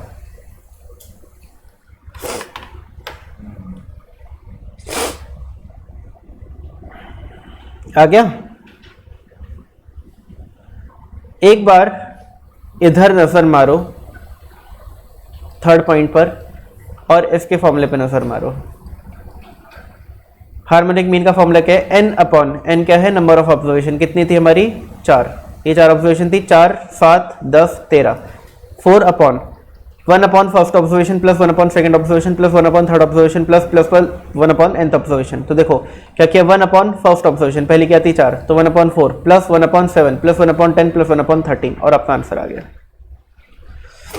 ठीक है ना। तो हार्मोनिक मीन का जो ये फॉर्मूला बनाया है, कैसे बना है, हम लोगों ने पहले क्या किया, दोबारा सुनो ध्यान से, हम लोगों ने पहले क्या किया, अरिथमेटिक मीन निकाला कि उसका रेसिप्रोकल ऑब्जर्वेशंस का, यानी ऑब्जर्वेशन को रेसिप्रोकल करके उनका अरिथमेटिक मीन निकाला, फिर अरिथमेटिक मीन को रेसिप्रोकल कर दिया, रेसिप्रोकल ऑफ अरिथमेटिक मीन कर दिया, हमारा हार्मोनिक मीन आ गया। Clear, it is defined as reciprocal of arithmetic mean. Arithmetic mean किसका, of the reciprocal of given set of observation. अब ये समझ आ रही है डेफिनेशन आप लोगों को, ठीक है ना। पहले तो नहीं आ रही होगी बट अब आ रही होगी कि एग्जैक्टली क्या है, ठीक है। तो आपको डेफिनेशन तो याद रखने की ऐसी जरूरत नहीं है। आप क्या याद रख सकते हो, आप तो एक 3 स्टेप याद रखना कि सर अगर हमें हार्मोनिक मीन निकालना होता है डेफिनेशन फॉलो करके, तो पहले हमें ऑब्जर्वेशन का रेसिप्रोकल करना है, फिर उनका अरिथमेटिक मीन निकालना है, फिर अरिथमेटिक मीन को फिर रेसिप्रोकल करना है, ठीक है ना। अरिथमेटिक मीन को फिर रेसिप्रोकल करना है, तो अरिथमेटिक मीन आया 0.14244 और इसको रेसिप्रोकल किया तो 1 अपॉन 1.14414244, ठीक है ना, आपका आंसर आ जाएगा। और अगर आपको डायरेक्टली फॉर्मूला अप्लाई करना है तो फॉर्मूला ये होता है, फॉर्मूला ये होता है, ठीक है जी। अगर आपके पास डिस्क्रीट है कॉन्टिन्यूस सीरीज है, देखो अगर तो इंडिविजुअल सीरीज है, यानी आपके पास डेटा इंडिविजुअली अवेलेबल है, जैसे कि यहाँ पर 4 ऑब्जर्वेशन थी इंडिविजुअली, तो फिर हम ये वाला फॉर्मूला यूज करते हैं, पहला वाला। बट अगर आपके पास डेटा कुछ ऐसा सा है, आपके पास डेटा है कि भाई 2 नंबर की ऑब्जर्वेशन 2 नंबर 3 बच्चों का है, 4 नंबर 2 बच्चों का है, 5 नंबर 6 बच्चों का है, ठीक है ना, और इसी तरीके से आखिरी 8 नंबर 3 बच्चों का है। अब मुझे इस डेटा का हार्मोनिक मीन निकालना है।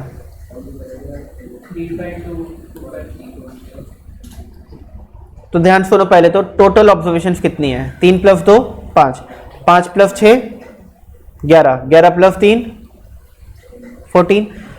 तो मैं क्या करूंगा, 14 अपॉन 1 अपॉन पहली ऑब्जर्वेशन क्या है 2, दूसरी भी क्या है 2, और तीसरी भी क्या है 2, क्योंकि 2 नंबर 3 बच्चों के आ रहे हैं, ठीक है ना। तो 2 2 2 ये पहली 3 ऑब्जर्वेशन है, फिर अगली ऑब्जर्वेशन क्या है 4, और फिर अगली दोबारा 4, 4 नंबर 2 बच्चों के आए हैं, फिर क्या है 5, और ये 5 नंबर कितने बच्चों के हैं 6 बच्चों के हैं, 5 और 6, और फिर 8 नंबर 3 बच्चों के हैं, 1/8 प्लस 1/8 प्लस 1/8, ये हो रहा है। अगर मैं इसको इंडिविजुअल वाले फॉर्मूले से अप्लाई करना चाहूँ तो ये होगा। अब इसको मैं कैसे लिख सकता हूँ, देखो 1/2 प्लस 1/2 प्लस 1/2 क्या होगा 3/2, 1/4 प्लस 1/4 क्या होगा 2/4, समझ आ रही है बात। 1/5 plus 1/5 plus 1/5 plus 1/5 plus 1/5 plus 1/5 क्या होगा 6/5, ठीक है ना, 6 बार आएगा ना न्यूमरेटर, एलसीएम लेंगे तो, और ये क्या हो जाएगा 3/8। और अब क्या ये फॉर्मूला ऐसा बन गया n upon f1 upon x1 plus f2 upon x2 plus f3 upon x3 plus f4 upon x4। बताओ 14 क्या है, n क्या है, टोटल ऑब्जर्वेशन कितनी है 14। फिर अपॉन f1 क्या था 3, अपॉन x1 क्या था 2, तो 3/2, देखो 3/2 आ गया। फिर f2 अपॉन x2, f2 क्या था 2 और x2 क्या था 4, तो 2/4, देखो 2/4 आ गया। फिर 6/5 आ गया और फिर 3/8 आ गया, ठीक है ना। तो ये फॉर्मूला आपको रटने की जरूरत नहीं है, आपको समझ आना चाहिए कि भाई यही वाला फॉर्मूला यहाँ पर भी यूज होता है। बस करते क्या है कि 1/2 1/2 1/2 3 बार ना लिखना पड़े, तो फ्रीक्वेंसी अपॉन 2 कर देते हैं। क्लियर हो गई बात, ठीक है। देखो ये फॉर्मूला ये वाला बन गया, ठीक है, सेम है ये वाला फॉर्मूला और जो ये मैंने किया है बिल्कुल सेम है। बेसिकली इसने क्या किया, इसने फ्रीक्वेंसीज अपॉन ऑब्जर्वेशंस का टोटल ले लिया, ठीक है ना। और ये भी तो वही कर रहे हैं हम लोग, ये भी वही कर रहे हैं, टोटल यानी समेशन यानी कि प्लस करना है सबको। किनको प्लस करना है, फ्रीक्वेंसी अपॉन ऑब्जर्वेशन को ऐड करना है, वो हमने अलग से डिनोमिनेटर में करके दिखा दिया। इसी चीज़ को उसने क्या कर दिया, ऐसे लिख दिया, सम ऑफ f अपॉन x, ठीक है ना। अगर ये बात समझ नहीं आई तो दोबारा सुन लो, कोई दिक्कत वाली बात नहीं है।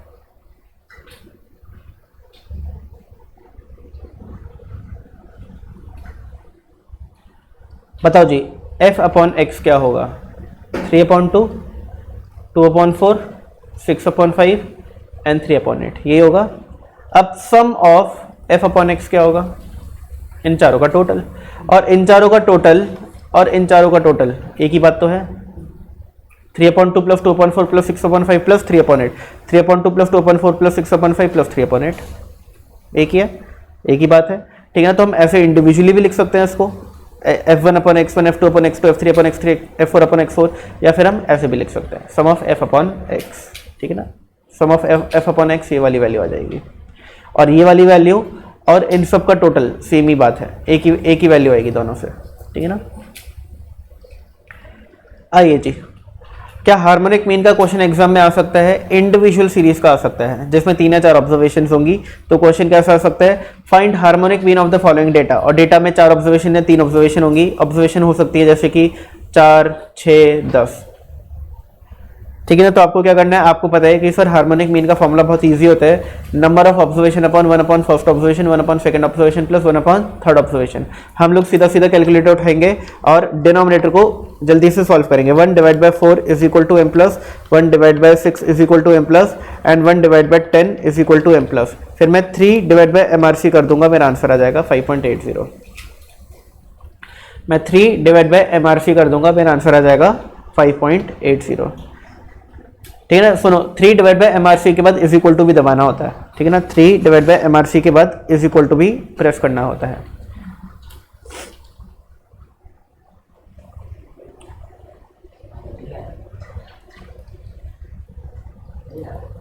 बताओ ये बातें समझ आ रही है आप लोगों को, कोई दिक्कत? अगर नहीं है तो बता दो, अगर है तो भी बता दो। पहली बात तो कैलकुलेटर लेके आया करो।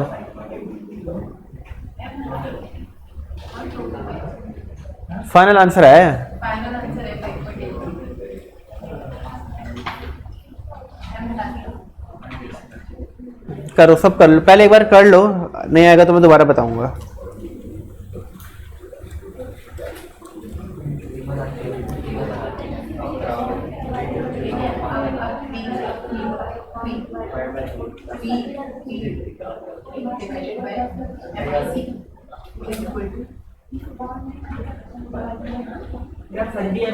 आ गया?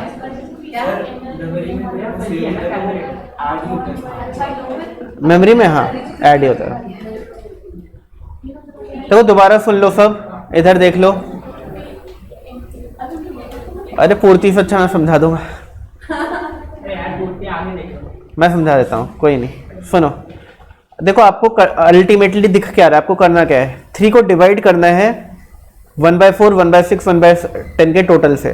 तो आप पहले क्या करो, इन फ्रैक्शंस को देखो कि इनके आंसर्स क्या हैं। तो 1/4 इज इक्वल टू के कैलकुलेटर पे आ गया, 1/6 इक्वल्स टू किया कैलकुलेटर पे आ गया, 1/10 किया इक्वल्स टू किया कैलकुलेटर पे आ गया। और इन तीनों को आंसर्स को जब भी आए उनको मेमोरी में डाल दो। जैसे 1/4 इज इक्वल टू किया, आंसर आ गया 0.25, मेमोरी में डाल दिया M+। फिर 1/6 इज इक्वल टू किया, आंसर आया, मेमोरी में डाल दिया M+। 1/10 इक्वल्स टू किया, आंसर आया 0.1, मेमोरी में डाल दिया M+।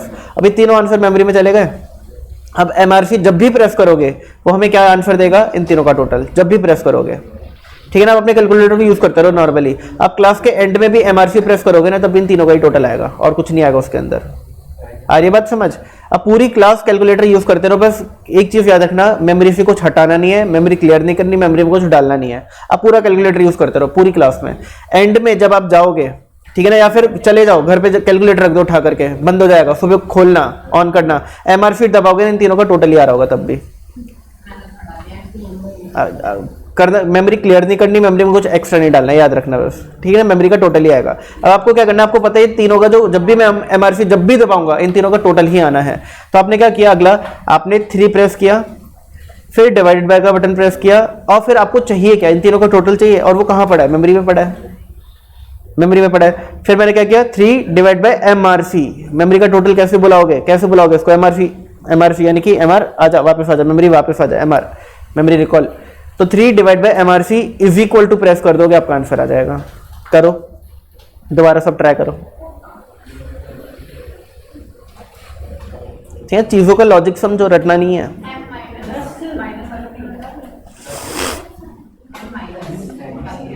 M- का अगर आपने कोई चीज मेमोरी में डाल दी है बट आपको हटाना है उसको, तो आप पहले कैलकुलेटर पे टाइप करो। जैसे आपकी मेमोरी में बहुत सारे नंबर्स चले गए हैं बट आपको कोई नंबर हटाना है, तो कोई नंबर हटाना है, लेट से 5 हटाना है, तो आप 5 प्रेस करो और M- कर दो, तो 5 मेमोरी से चला जाएगा।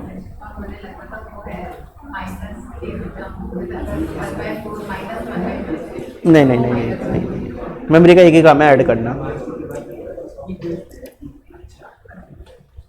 M- इतना यूज होता नहीं है प्रैक्टिकली, वो तभी यूज हो सकता है जब आप कोई नंबर गलती से मेमोरी में डाल दो, आपको डालना ना हो।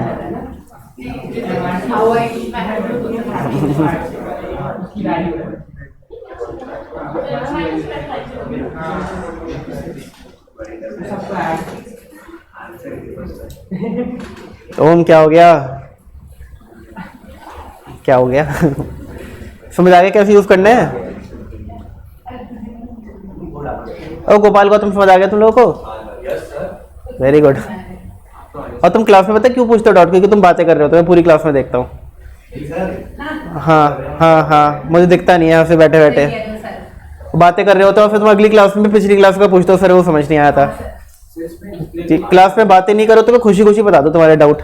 अब तुम पहले बात करोगे क्लास में, फिर अगली क्लास में इस क्लास का पूछोगे, तो मैं क्या करूं, सुनाना ही पड़ेगा। आओ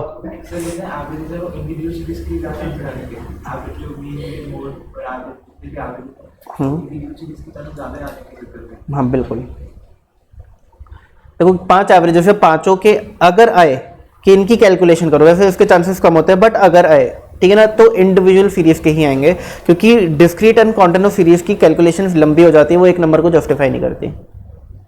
अगर ज्योमेट्रिक मीन का भी क्वेश्चन आया ना कि कैलकुलेट करो ज्योमेट्रिक मीन, पहली बात तो कैलकुलेशन के चांसेस, किसी भी एवरेज के कैलकुलेशन के चांसेस एग्जाम में आने के बहुत कम है। प्रॉपर्टी बेस्ड क्वेश्चन ज्यादा आते हैं, ठीक है ना, जो प्रॉपर्टीज हम लोगों ने पढ़ी है कि जीएम ऑफ एक्स अगर 5 है, जीएम ऑफ वाई अगर 6 है, तो जीएम ऑफ एक्स वाई क्या होगा, तो 5 मल्टीप्लाई 6 30 होगा भाई, ऑप्शन पे टिक करो। ठीक है ना, कैलकुलेशन के चांसेस कम होते हैं, बट अगर आए कैलकुलेशन के क्वेश्चन जीएम और एचएम के आते हैं जनरली, अगर आएंगे तो, और इंडिविजुअल सीरीज के आएंगे, तो 3 या 4 ऑब्जर्वेशन होंगी मैक्स टू मैक्स, उनका आपको जीएम या एचएम निकालना होगा। तो आपको सिंपली फॉर्मूले में वैल्यूज पुट करनी है, कैलकुलेटर पर आराम से सॉल्व हो जाता है। आगे बात समझ, ठीक है ना। आपको बहुत बड़े बड़े क्वेश्चंस प्रैक्टिस करने की जरूरत नहीं है, जीएम एचएम के बड़ी बड़ी डेरिवेशंस जो होती है ना, वो सब करने की जरूरत नहीं है, वो एग्जाम में नहीं आती। आपको देखो जब भी पढ़ो ना तो थोड़ा स्मार्ट स्टडी करनी चाहिए। स्मार्ट स्टडी क्या है कि भाई पेपर में 1 नंबर के क्वेश्चन आएंगे, तो मैं उस तरीके से पढ़ूं, वो क्वेश्चन सॉल्व करूं जो 1 नंबर को जस्टिफाई करे। अब कोई क्वेश्चन जो 2-2 पेज में कंप्लीट हो रहा है, वो 1 नंबर के लिए कभी पूछा ही नहीं जाएगा, क्यों मैं उसमें अपना टाइम वेस्ट करूं। समझने को समझना, समझ लो कैसे होता है, बट प्रैक्टिस करने की उस पर टाइम लगाने की जरूरत नहीं है। इसलिए मैंने क्लास में भी आपको देखो हर एवरेज का इंडिविजुअल सीरीज, डिस्क्रीट सीरीज और कॉन्टिन्यूअस सीरीज का कैलकुलेशन सिखाया, हर एवरेज का। बट मैंने क्यों बताया कि आपको पता होना चाहिए, इसलिए नहीं बताया कि एग्जाम में आएगा। पहले क्लियर कर देते कि एग्जाम में आएगा नहीं, बट समझ लो होता कैसे है। आपकी भी वही अप्रोच होनी है, समझने के लिए कर लो एक क्वेश्चन, बट ये नहीं कि उस पर टाइम लगाए जाओ, वो फिर बेवकूफ़ी होती है। आई जी properties of HM, properties of HM. If all the observations taken by a variable are same, if all the observations taken by a variable are same, say k, then their harmonic mean is also same, that is k. ये पहली property हर average के साथ apply होती है, arithmetic mean, median, mode, geometric mean, harmonic mean. अगर एक example आखिरी लेके दिखा देता हूँ, ठीक है ना, क्योंकि पांचों एवरेज कंप्लीट हो गए हमारे। फॉर एग्जांपल क्लास में बच्चे बैठे हैं 5 और पांचों के 20 में से 18 मार्क्स है। अब इस डेटा का, इन 5 बच्चों का मैं अरिथमेटिक मीन, मार्क्स का arithmetic mean, geometric mean, harmonic mean, median और मोड निकालना चाहता हूं। सबका आंसर 18 आएगा। कैसे आएगा? अगर आपको अरिथमेटिक मीन निकालना है तो आप सारी ऑब्जर्वेशंस को ऐड करोगे अपॉन नंबर ऑफ ऑब्जर्वेशन करोगे। अब जल्दी से बताओ, 18 को 5 बार ऐड करो या फिर 18 को मल्टीप्लाई बाय 5 करो, बात सेम ही होती है। 2 + 2 + 2 करो या 2 मल्टीप्लाई बाय 3 करो, बात तो एक ही होती है। 5 + 5 करो, 5 मल्टीप्लाई बाय 2 करो, बात तो एक ही होती है। 5 + 5 + 5 करो, 5 मल्टीप्लाई बाय 3 करो, बात तो एक ही होती है। तो 18 को 5 बार ऐड करो, 18 मल्टीप्लाई बाय 5 करो, बात तो एक ही होती है। आंसर क्या आ गया? 18। ज्योमेट्रिक मीन निकालने के लिए 18 multiply by 18 multiply by 18 multiply by 18 multiply by 18 to the power 1/5। क्या 18 को जब मैं 5 बार मल्टीप्लाई करता हूँ 18 से, तो 18 टू द पावर 5 लिख सकता हूँ? हाँ जी, लिख सकता हूँ। अब 18 की पावर 5 मल्टीप्लाई बाय 1/5, 5 और 5 कट गया, आंसर क्या आ गया? 18 आ गया। आ रही बात समझ? अब हार्मोनिक मीन क्या करूंगा? 5 divided by 1/18 plus 1/18 plus 1/18 plus 1/18 plus 1/18। बताओ आंसर क्या आएगा? 5/5/18। बताओ जी, 5 मल्टीप्लाई बाय 18/5 हो जाएगा, 5 और 5 कट गया, आंसर 18 आ गया। क्लियर होगी बात? मीडियन क्या होता है? मिडिल वैल्यू, क्या है भाई? 18। मोड क्या होता है? हाईएस्ट रिपीटेटिव वैल्यू, क्या है भाई? 18। तो अगर सारी वैल्यूज सेम हो तो कोई भी एवरेज हो उसका आंसर भी वही सेम नंबर होता है। इजी। और ये हर एक एवरेज की प्रॉपर्टी है, हर एक एवरेज की, कि if all observations are same, से के, then there arithmetic mean is also same, there harmonic mean is also same, there geometric mean is also same, there median is also same, there mode is also same. ये क्या हो गया? चलो अगला, if any observation is 0, HM is not defined. बताओ 3 observation है और 3 observation है 1, 0 और 3, क्या होता है आंसर? बताओ जी, any number divide by 0 is what? Not defined. तो आंसर ही क्या हो जाएगा? Not defined. क्लियर हो गई बात? तो दिक्कत क्या है कि अगर कोई भी नंबर 0 होता है तो ना ही GM आ पाता, ना ही HM आ पाता। GM क्यों नहीं आ पाता? क्योंकि उसमें सारी ऑब्जर्वेशन को मल्टीप्लाई करते हो और एक भी 0 हो गई तो पूरा मल्टीप्लिकेशन 0 हो जाता है, और HM में कोई भी ऑब्जर्वेशन को 0 से डिवाइड कर दो तो आंसर 0, नॉट डिफाइंड हो जाता है। ठीक है ना? अब देखो अगली प्रॉपर्टी वेरी इंपॉर्टेंट, ये बहुत इंपॉर्टेंट है।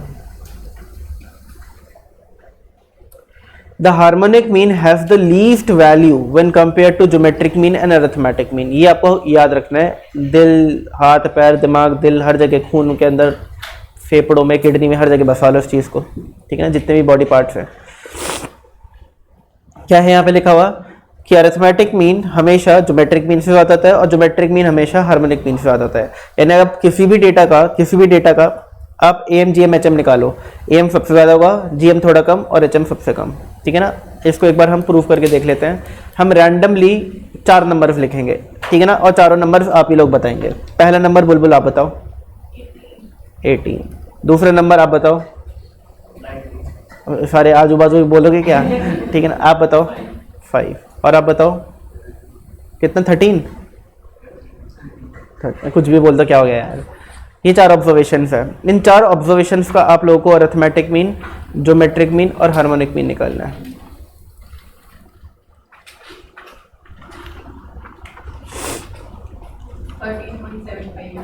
तो 18 plus 19 plus 5 plus 30 divide by 4, 13.75।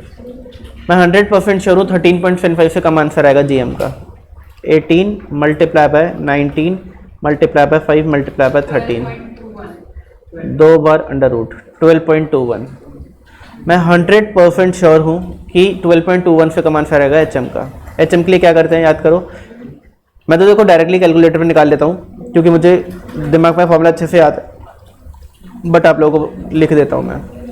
जो उसमें वो करते हैं उसमें 18 उसमें हमारा अर्थमेटिक मीन तो 18 आएगा और हमारा ज्योमेट्रिक मीन तो 18.07 कुछ आएगा, तो ज़्यादा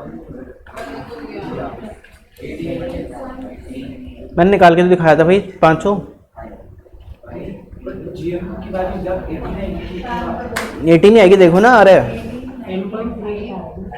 सुनो सुनो, 18 multiply by 18 multiply by 18 multiply by 18 multiply by 18 के 18 टू द पावर 5 होता है, और ये पार क्या है 1/5, 5 और 5 कट गया, आंसर 18 आ गया।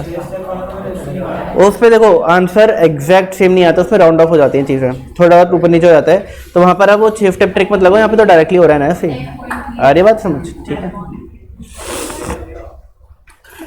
ऐसे आप इसको भी करोगे तो उसमें भी राउंड ऑफ की वजह से थोड़ा बहुत ऊपर नीचे हो सकता है, बट आप यहाँ पे देखोगे तो 5/18 हो जाएगा नीचे, और 5/18 जो है ऊपर जाके 18/5 हो जाएगा, 5 कट गया 18 आंसर आ गया। ठीक है, बात समझ आ गई। वो देखो वो चीज़ें तब करनी है जब आपके पास ये ऑप्शन अवेलेबल ना हो डायरेक्ट करने के, ठीक है ना। डायरेक्टली अगर हो रहा है तो क्यों उस कॉम्प्लिकेशंस में पढ़ना भाई। क्लियर हो गई बात। हाँ जी, तो क्या करेंगे हम लोग जल्दी बताइए। 1 divide by 18 is equal to m plus 1 divide by 19 is equal to m plus 1 divide by 5 is equal to m plus 1 divide by 13 is equal to m plus 4 divide by MRC is equal to 10.38। ठीक है ना। तो हमने क्या देखा कि arithmetic mean is more than geometric mean is more than HM, और ये हमेशा ट्रू होगा अगर ऑब्जर्वेशंस आर अनइक्वल। अगर ऑब्जर्वेशंस इक्वल होती तो फिर एक ही चीज ट्रू होती है, और वो AM is equal to GM is equal to HM। ठीक है, आइए आगे सुन लो भाई, सुन लो सुन लो सुन लो, सब सुन लो। कंबाइंड HM निकालने का फॉर्मूला ये है,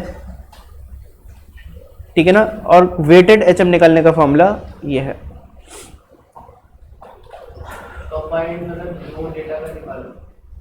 दिखा देता हूँ मैं करके। लेट से ये क्लास 1 है और बाजू वाली क्लास 2 है। आप लोग का टेस्ट लिया, अब क्योंकि मुझे लगता है आप लोग चीटिंग करोगे तो मैंने आपको अलग अलग क्लास में बैठा दिया। इस क्लास में 5 बच्चे बैठे, उस क्लास में 6 बच्चे बैठे हैं। इस क्लास का HM हार्मोनिक मीन निकाला और वो लेट से आया 8, और बाजू वाली क्लास का HM निकाला, वो लेट से आया 5। अब मैं जानना चाहता हूँ कि कंबाइंड HM क्या होगा, यानी पूरे 11 बच्चों का HM क्या होगा, मार्क्स का 11 बच्चों के मार्क्स का HM क्या होगा। तो हम क्या करेंगे, हम लोग ये फॉर्मूला यूज़ करेंगे। N1 क्या है 5, N2 क्या है 6 अपॉन N1 अपॉन H1 यानी 5/8 प्लस N2 अपॉन H2 यानी कि 6/5। निकाल लो, आंसर आ जाएगा। अच्छा, आपका आंसर जल्दी से बताओ, क्या 5 से कम या 8 से ज़्यादा आ सकता है? बताओ बताओ बताओ, नहीं आ सकता। क्लियर है, इम्पॉसिबल है। 6.0. आपका आंसर हमेशा 5 और 8 के कोई ना कहीं बीच में ही कहीं ना कहीं आएगा। 6.027.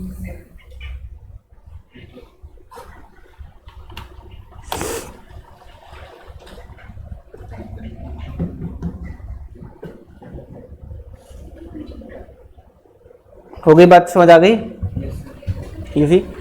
अब वेटेड हार्मोनिक मीन का फॉर्मूला अगर आप देखो तो वेटेड अरिथमेटिक मीन की तरह ही ऑलमोस्ट। वेटेड अरिथमेटिक मीन का फॉर्मूला क्या होता है बताओ, sum of WX upon sum of W। ठीक है ना। अरिथमेटिक मीन का फॉर्मूला क्या होता है, sum of X upon number of observation. तो अरिथमेटिक मीन और वेटेड अरिथमेटिक मीन में फर्क क्या है, X जो है वो वेट से मल्टीप्लाई हो गया और नीचे नंबर ऑफ ऑब्जर्वेशन की जगह टोटल वेट आ गया, यही फर्क है। ठीक है ना। इसी तरीके से HM का नॉर्मल फॉर्मूला क्या होता है बताओ, N upon sum of 1/X। बोल सकते हैं 1/x1 plus 1/x2 plus 1/x3 क्या होता है, सम ऑफ 1/x। तो हार्मोनिक मीन जो वेटेड वाला है उसका फॉर्मूला N की जगह क्या आ जाएगा, सम ऑफ W, और नीचे सम ऑफ 1/x की जगह क्या आ जाएगा, सम ऑफ W अपॉन X। समझ आ गई बात आप लोगों को, यानी आप रिलेट कर सकते हो इस चीज़ को, वेट। ठीक है ना, वेट। आप उस क्लास में आए थे जब बुलबुल को हमें पास कराना था, हो नहीं पाई थी, वेटेड वेटेड अरिथमेटिक में निकाला था, अकाउंट्स और मैथ्स की, हाँ वो होते हैं वेट्स, ठीक है।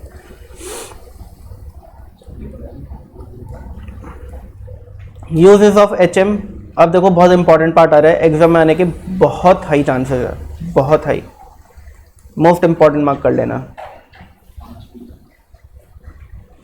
और उसका प्रैक्टिकल क्वेश्चन आएगा। इट इज यूज्ड प्राइमली, मतलब basically it is used in averaging speeds. अगर मुझे एवरेज स्पीड निकालनी है तो मैं HM का यूज करता हूँ, बट एवरेज स्पीड सिर्फ एक ही कंडीशन पे निकाली जा सकती है, अगर आपने अलग अलग स्पीड पर इक्वल डिस्टेंसेस कवर किए हों। इस चीज़ को समझना, एक प्रैक्टिकल एग्जांपल समझाऊंगा, ये वाला पॉइंट भी और ये वाला पॉइंट भी, ठीक है ना, और आपको ये ज़िंदगी भर याद रखना है, बहुत इंपॉर्टेंट है, आपकी कैलकुलेशन आसान करता है।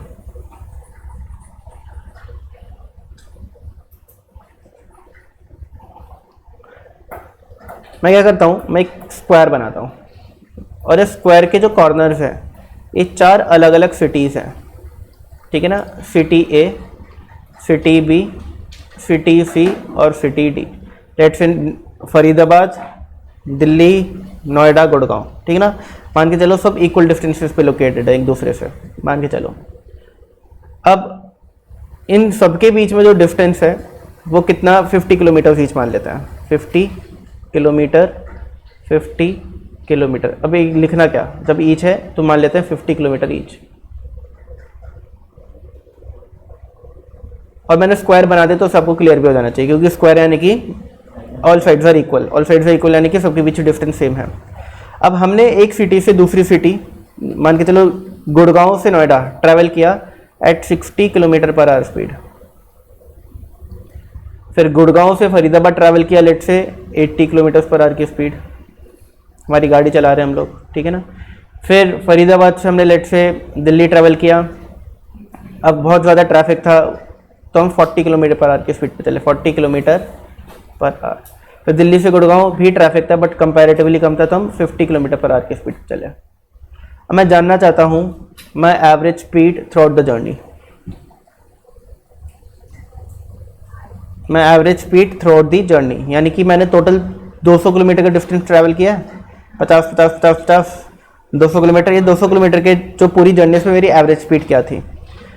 तो आप में से ज़्यादा बच्चे क्या करते हैं, एवरेज स्पीड निकालने के लिए अरिथमेटिक मीन का यूज़ करते हैं। कैसे सर, 50 प्लस 60 प्लस 80 प्लस 40/4, ये करोगे, चारों स्पीड्स को ऐड किया अपॉन 4, कितना आंसर आएगा, 50 प्लस 60 110, 110 प्लस 80 190, 190 प्लस 40 230, 230/4,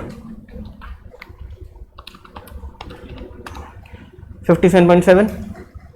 देखो आपका आंसर एवरेज स्पीड ऑब्वियसली बात है 40 से ज़्यादा और 80 से कम आएगी। जब आपकी मिनिमम स्पीड 40 और मैक्सिमम स्पीड 80 है तो एवरेज स्पीड इसके बीच में आएगी।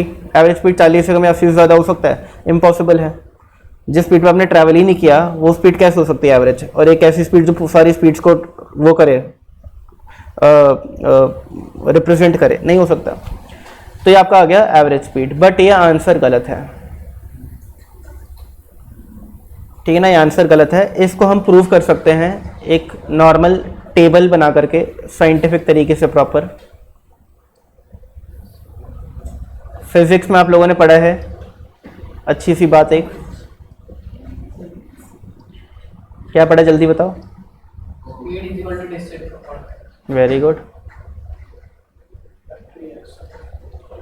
यहाँ पे लिखा मैंने पर्टिकुलर्स, यहाँ पे लिखा मैंने डिस्टेंस, यहाँ पे मैंने लिखा स्पीड, और यहाँ पे लिखा मैंने टाइम। पर्टिकुलर्स में लिखा मैंने city A to B, B to C,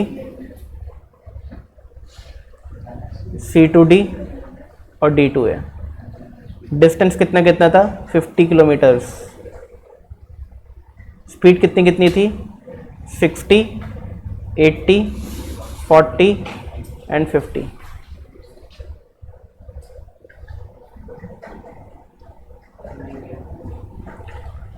ठीक है जी। अब आपको अगर याद नहीं तो मैं आपको याद दिला देता हूँ, सुनो। लेट से ये यमुना एक्सप्रेसवे है, यानी ये दिल्ली है और ये आगरा है, और दिल्ली से आगरा 200 किलोमीटर दूर है। कितनी दूर है? 200 किलोमीटर। अब अगर मैं आपको बोलूँ कि आप अपनी गाड़ी से गए और आपकी जो स्पीड थी पूरी जर्नी में वो 80 किलोमीटर पर आवर थी, तो बताओ आपको कितना टाइम लगा होगा दिल्ली से आगरा पहुंचने में? आपने पहले 80 किलोमीटर 1 घंटे में ट्रैवल किए होंगे, फिर अगले 80 भी 1 घंटे में ट्रैवल किए होंगे, क्योंकि आप 1 घंटे में 80 किलोमीटर ट्रैवल कर रहे हो, तो आपको 160 किलोमीटर ट्रैवल करने में 2 घंटे लग गए, और बाकी के 40 किलोमीटर ट्रैवल करने में आधा घंटा लगा होगा, तो टोटल 2.5 आवर्स। ठीक है ना? तो हमारा फॉर्मूला क्या बन गया? Time is equal to distance upon speed. 200 upon 80 करोगे 2.5 आ जाएगा। ठीक है ना? और इसी तरीके से अगर इंफॉर्मेशन ये होती, इंफॉर्मेशन आपके पास होती,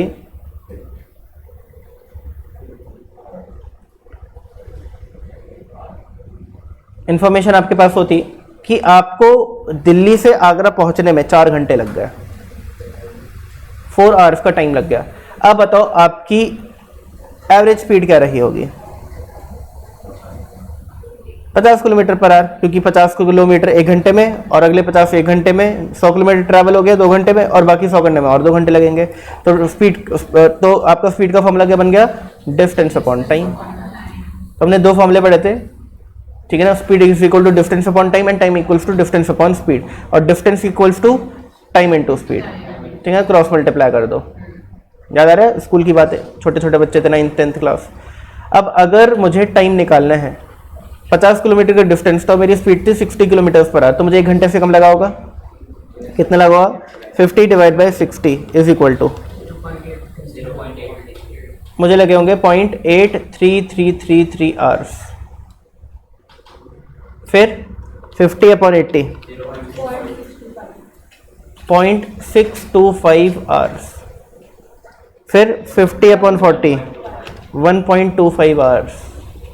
1 घंटा 15 मिनट। ठीक है ना? 1.25 आवर्स क्या होता है? 1 घंटा 15 मिनट। कुछ लोगों को लगता है 1 घंटा 25 मिनट होता है। ठीक है ना? 1 घंटा 25 मिनट नहीं होता, 1 घंटा 15 मिनट। 0.25 आवर, 0.25 यानी कि 1 घंटे का 1/4, जो कि 15 मिनट होता है, और यहाँ पे 1 घंटा लगा होगा पूरा। अब जल्दी से बता दो भाई, आखिरी क्वेश्चन, कि आपको टोटल टाइम कितना लगा टोटल 200 किलोमीटर ट्रैवल करने में?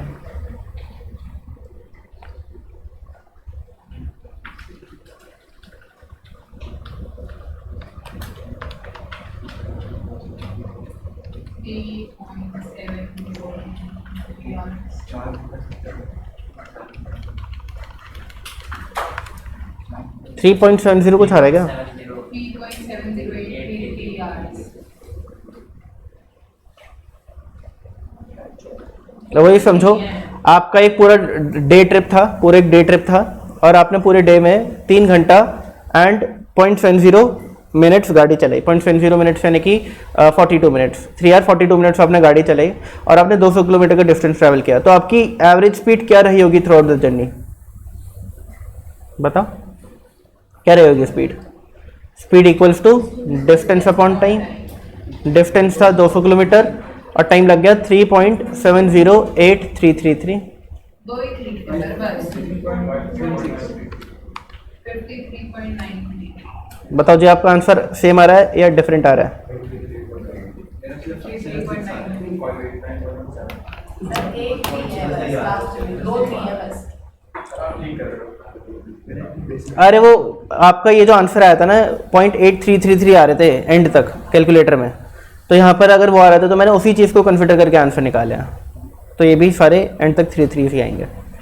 53.93 का हार्मोनिक मीन भी आ रहा है। पढ़ाने तो वही तो मुझे बताना है। तो देखो, एक चीज़ आपको क्लियर हो गई कि सर एवरेज स्पीड जो हमने निकाली थी वो गलत थी, और इसको हमने साइंटिफिकली प्रूव करके देखा कि गलत है। यानी कि in this scenario arithmetic mean if not a good average.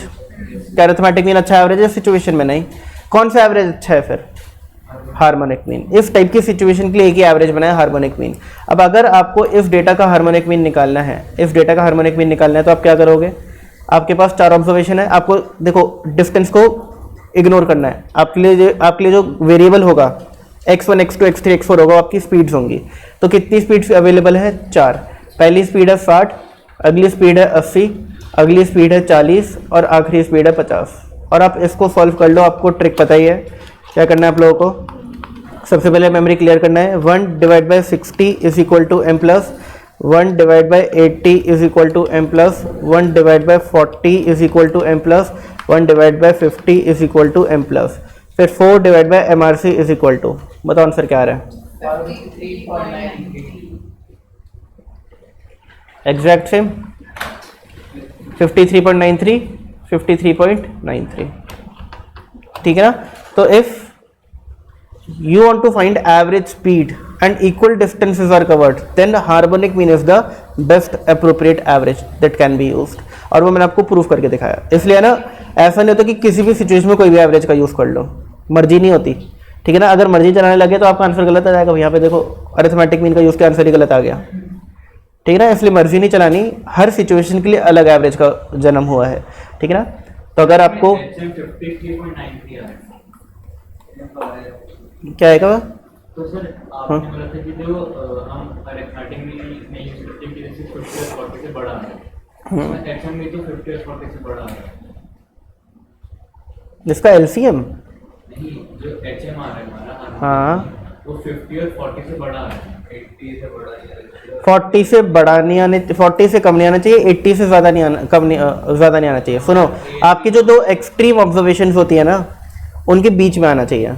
Extreme यानी कि सबसे छोटी और सबसे बड़ी, एएम में तो उनके बीच में आना है। अच्छा एएम उनके बीच में आ रहा था। देखो अब आप 5 एवरेजेस होते हैं, पांचों इनके बीच में ही आएंगे, क्योंकि सुनो एचएम की यूज कर रहे हैं, मैं वही बता रहा हूँ। देखो 5 एवरेजेस होते हैं, पांचों एवरेजेस की फितरत होती है बीच में घुसने की, उनकी टेंडेंसी होती है जो left somewhere in the middle, तो आपके पांचों एवरेज इनके बीच में ही आएंगे। बट जब हम अलग अलग सिचुएशंस में देखें तो अलग अलग एवरेज ज़्यादा बेटर रहता है। अब आपने बोला कि सर हमने एएम यूज़ क्यों नहीं कर रहे, एएम यूज़ इसलिए नहीं कर रहे क्योंकि एएम जो आंसर दे रहा है वो सही नहीं है, वो हमने यहाँ पे प्रूफ करके देखा।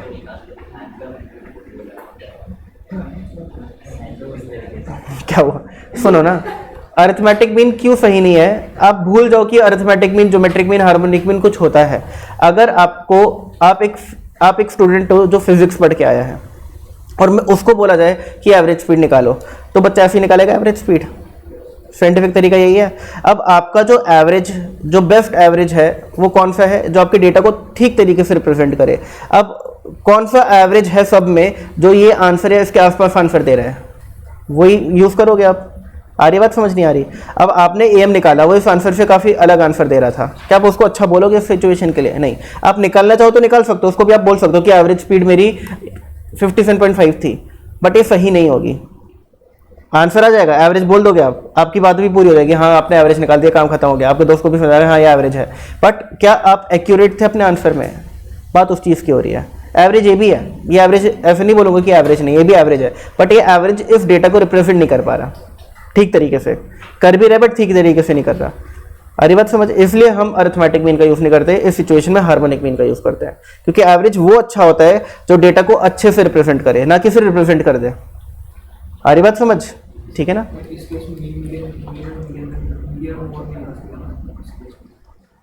मीडियन निकल सकता है, क्यों नहीं निकल सकता? आप डेटा को अरेंज करो इन ऑर्डर 40, 50, 60, 80। 50 और 60 बीच के ऑब्जर्वेशन है, इनका अरिथमेटिक मीन 55, मीडियन स्पीड हो गई। मोड नहीं निकल सकता है, बोल सकते हो। मोड निकालने के लिए आप एक फॉर्मूला यूज कर सकते हो, याद है? Mode equals to 3 median minus 2 mean, ये फॉर्मूला यूज कर सकते हो।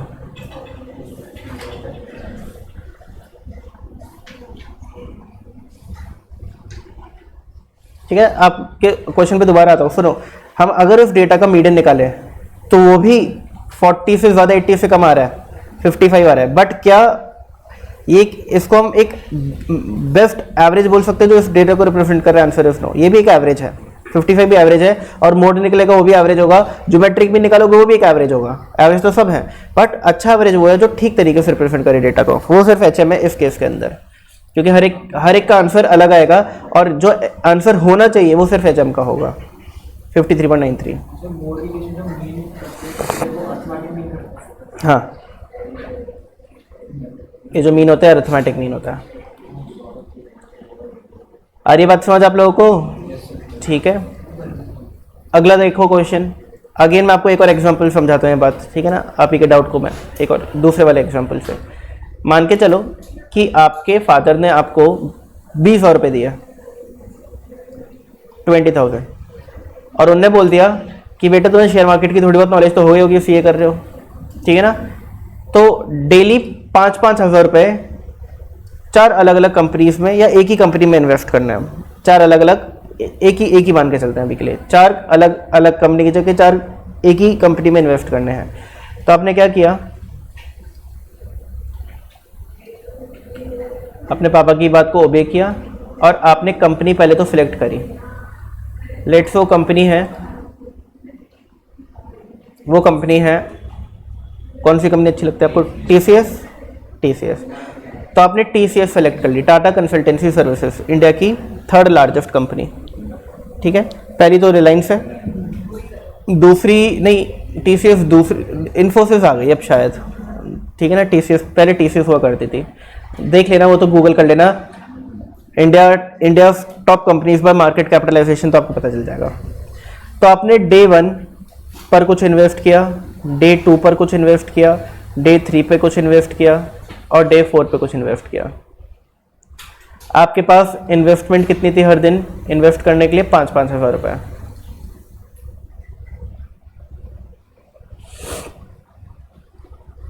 ठीक है ना। आपने प्राइस पर शेयर जो पे किया, जब आपने टीसीएस का पहले दिन शेयर खरीदा तो एक शेयर मान के चलो 1,000 रुपये का था, दूसरे दिन खरीदा 1250 का था, ठीक है ना। फिर तीसरे दिन खरीदा तो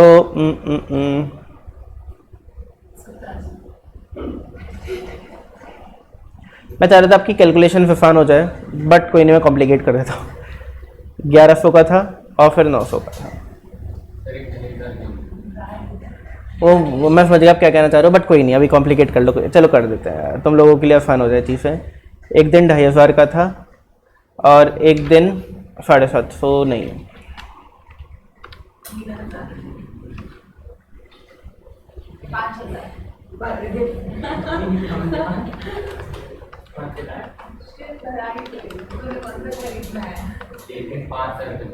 एक दिन 625 का था। तुम भी बड़े शौकीन लग रहे हो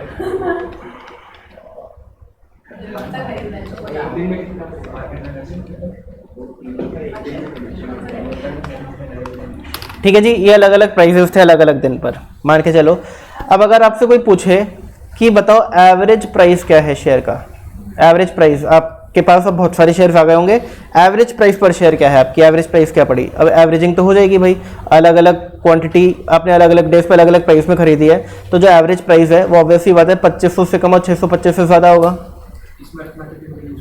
अब अगेन अगर आप अरिथमेटिक मीन का यूज़ करते हो तो आप क्या करोगे, देखो 1000 प्लस 1250 प्लस 2500 प्लस 625 अपॉन 4 कर दोगे, क्या आंसर आएगा?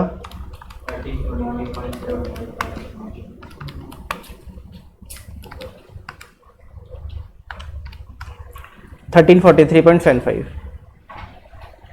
क्या यह आंसर सही है? Answer is no. अब हम इसको प्रैक्टिकली प्रूफ करके देखते हैं अगेन। नंबर ऑफ शेयर्स, बताओ पहले दिन आपकी जेब में कितने शेयर आए होंगे? 5, दूसरे दिन 4, तीसरे दिन 2 और आखिरी दिन 8। तो आपके पास टोटल कितने शेयर्स हो गए टीसीएस के? 8 प्लस 2 10, 10 प्लस 9 19 शेयर हो गए। अब आपका जो एवरेज प्राइस है, ठीक है ना, प्रैक्टिकली साइंटिफिकली वो क्या होना चाहिए? Total amount invested upon number of shares, ये होना चाहिए। बताओ जी 20,000 डिवाइड बाय 19 कितना होता है?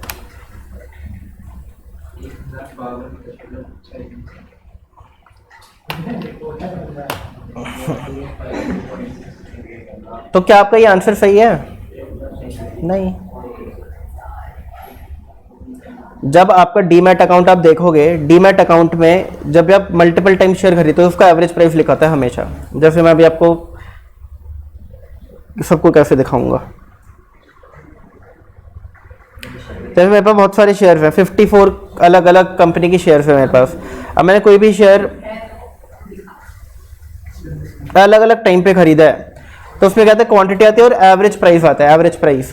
तो वो एवरेज प्राइस अगर इस तरीके से निकालने लगे, तो भाई वो तो हमेशा गलत ही दिख रहा होगा हम लोगों को। आ रही बात समझ आप लोगों को? तो वो एवरेज प्राइस कैसे कैलकुलेट होता होगा? ये टेबल जिस तरीके से आंसर आया उस तरीके से कैलकुलेट होता होगा, या तो उस तरीके से कर लो। दूसरा तरीका क्या है? HM निकाल लो। दूसरा तरीका क्या है? HM निकाल लो। अगर मैं इस डेटा का HM निकालूं, हार्मोनिक मीन निकालूं, तो 4 ऑब्जर्वेशन है। अमाउंट को भूल जाओ, अमाउंट इन्वेस्टेड कितना है उसको भूल जाओ। प्राइसेस बताओ, 1000, 1250, 1000, 1/1000 प्लस 1/1250 प्लस 1/2500 प्लस 1/625। आओ जी आंसर निकालो। 1052.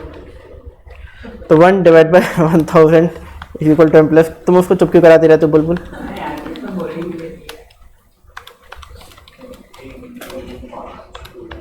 बुलबुल जाती है मैं पहले आंसर दूं, है? क्या? मैं बोल रहा हूँ बुलबुल जाती है सबसे पहले मैं आंसर दूं, कोई और ना दे। वो पहले निकालो बेटा, पहले चल। निकाल चुका। 1500। आ गया सेम आंसर? तो हमें क्या समझ आया कि अगर ये दो सिचुएशंस होती हैं, दो सिचुएशन ध्यान समझना। अगर आपको एवरेज प्राइस पर शेयर या एवरेज प्राइस पर सिक्योरिटी निकालना हो, या फिर आपको एवरेज स्पीड निकालनी हो, इन दोनों सिचुएशंस में आपके पास डेटा होगा। अरिथमेटिक मीन का यूज मत करो, आंसर तो आएगा बट वो आंसर ठीक से रिप्रेजेंट नहीं करेगा डेटा को। इन दो सिचुएशन क्या बेस्ट एवरेज है? Harmonic mean. बट कंडीशन दोनों सिचुएशन में एक ही कंडीशन है। पहली सिचुएशन अगर स्पीड वाली देखे तो इक्वल डिस्टेंस कवर हो अलग अलग स्पीड पर, और दूसरी सिचुएशन देखे तो सेम अमाउंट इन्वेस्टेड हो हर दिन। अगर आपका अलग अलग डिस्टेंस होता चारों शहर के बीच में, तो आपको एवरेज स्पीड निकालने के लिए उस टेबल का ही सहारा लेना पड़ता। आप हार्मोनिक मीन के फॉर्मूले से आंसर नहीं निकाल सकते थे, निकाल लेते आंसर ही गलत आता। और इसी तरीके से आपने हर दिन अलग अलग अमाउंट इन्वेस्ट किया होता है TCS का शेयर खरीदने में, किसी दिन 5000, किसी दिन 6000, किसी दिन 10000, तो भी आपका आंसर इस टेबल को बनाकर ही निकलता सही। आप हार्मोनिक मीन के फॉर्मूले से आंसर नहीं निकाल सकते थे। ठीक है जी, बात समझ आ गई? तो इसलिए सबसे इंपॉर्टेंट बातें यहाँ पर जो है वो क्या है, ये जो मैंने यहाँ पर अलग से बोल्ड करके भी लिखा है, equal distances and equal amount is invested. तभी आप average speed, average cost of commodity और सिक्योरिटी निकाल सकते हो हार्मोनिक मीन के फॉर्मूले से। आगे बात समझ आप लोगों को? हर बार सेम अमाउंट इन्वेस्ट होना चाहिए। हाँ हाँ। अब अमाउंट 5000 की जगह 10,000 भी होता डेली, तब भी सेम आंसर आता। अमाउंट 10,000 की जगह 1 लाख होता डेली, तब भी सेम आंसर आता। आंसर में कोई चेंज नहीं आता, ठीक है ना? बट अमाउंट सेम होना चाहिए। अगर आप चाहो तो आप कर सकते हो। आप क्या करो, आप इस इन्वेस्टमेंट को इंस्टेड ऑफ 5,000 10,000 कर दो। तो होगा क्या, ये जो फिगर है ये 20,000 की जगह 40,000 हो जाएगी, और ये क्वांटिटी 19 की जगह 38 हो जाएगी। कोई फर्क आ जाएगा क्या आंसर में? नहीं आएगा। अरे बात समझ। अगर अब इन सारी फिगर्स को 10,000 की जगह 50,000 कर दो, तो क्वांटिटीज अगर 5,000 में 5 आती है तो 50,000 में 50 आएंगी, ठीक है ना? तो इन्वेस्टमेंट 50,000 50,000 50,000 50,000, 20,000 की जगह 2 लाख हो जाएगी। क्वांटिटी 19 की जगह 190 हो जाएगी, तब भी आंसर सेम ही आएगा, ठीक है ना? तो आंसर सेम ही आएगा, चाहे इन्वेस्टमेंट कम हो जाए ज़्यादा हो, बट सेम होनी चाहिए हर दिन। क्लियर हो गई बात? ठीक है, जाना है आपको? क्या आपको भी जाना है? जाओ। जाना कहाँ है आप लोगों को? मेरठ? अच्छा ओके, कोई नहीं, जाओ।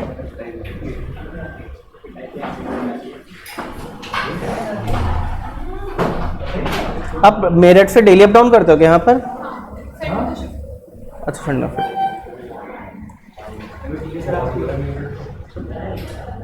ना 1 घंटा लगता होगा जाने में, 1 घंटा आने में शायद।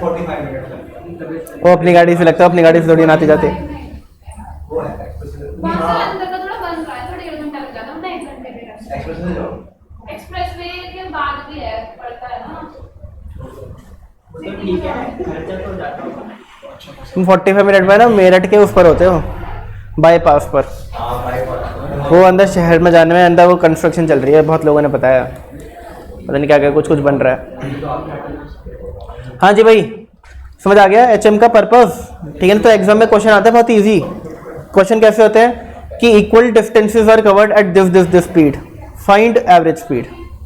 3 स्पीड होती है, 4 स्पीड होती है, आपको हार्मोनिक मीन निकालना, आंसर आ जाएगा। ठीक है ना। Equal amount was invested for 3 days and shares were purchased at a rate of 100 per share, 200 per share, 150 per share. Find average price per share. तो अगेन आपको हार्मोनिक मीन निकालना है। इस तरीके के क्वेश्चन आते हैं खूब और बहुत ईजी होते हैं। इसमें देखो दो चीज़ चेक हो जाती है, एक कि आपको क्या पता है कि इस सिचुएशन में हार्मोनिक मीन लगता है, अगर हाँ तो क्या आपको हार्मोनिक मीन निकालना आता है, ठीक है। दो चीज़ चेक हो जाती हैं आप लोगों की, तो एक नंबर के लिए परफेक्ट क्वेश्चन होते हैं। Merits of harmonic mean. Harmonic mean is rigidly defined, हाँ जी भाई बहुत बहुत रिजिडली डिफाइंड है। It is based upon all the observation, हर एक ऑब्जर्वेशन पे बेस्ड है। एक भी ऑब्जर्वेशन चेंज होगी हार्मोनिक मीन चेंज हो जाएगा। तो देखो AMGM जिसमें भी एम आ रहा है एंड में, मीन आ रहा है, harmonic mean, arithmetic mean, geometric mean, जिसमें भी मीन आ रहा है एंड में, ये सभी एवरेजेस हर एक ऑब्जर्वेशन पे बेस्ड होते हैं। दो एवरेजेस सब ऑब्जर्वेशन पे बेस्ड नहीं होते, मीडियन और मोड। मीडियन बीच वाले ऑब्जर्वेशन पे फोकस करते हैं, मोड जो सबसे ज्यादा रिपीट होती है उस पर फोकस करता है, बाकी ऑब्जर्वेशन जाए भाड़ में। अगला, it is not much affected by extreme observation. Extreme observation से इस पर ज्यादा फर्क नहीं पड़ता, पड़ता है बट ज्यादा फर्क नहीं पड़ता। नॉट मच अफेक्टेड लिखा, ये नहीं लिखा not affected by extreme observation, not much affected by extreme observation. और इस चीज को अगर आपको समझना है तो जैसे मैं हर एक मेरिट डीमेरिट को समझाने के लिए एक एग्जांपल ले लेता हूँ जो भी इस टाइप की होती है, ठीक है ना, अफेक्टेड वाली टाइप्स। तो यहाँ पर भी मैं एक एग्जांपल ले लेता हूँ जैसे कि आपको क्लैरिटी रहे हर चीज की।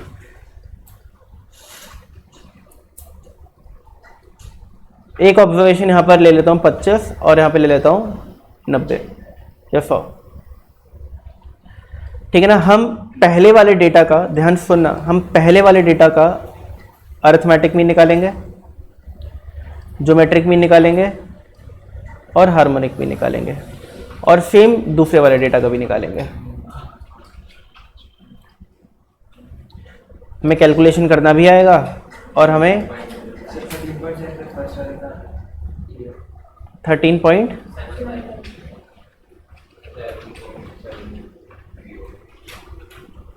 ये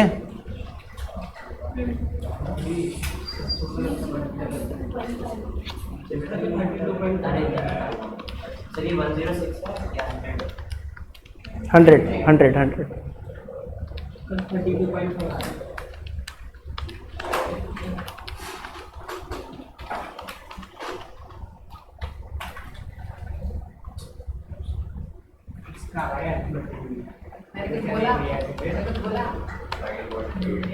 मैंने तो आंसर नहीं निकाले, तो जरा बोल।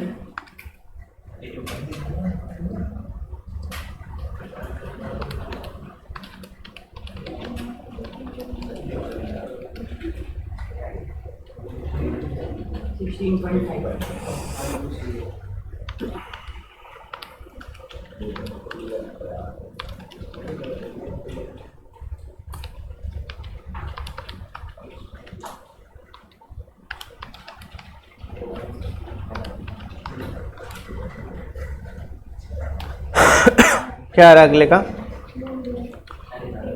मेरा कुछ गलत कोई गलत बटन प्रेस कर दिया मैंने।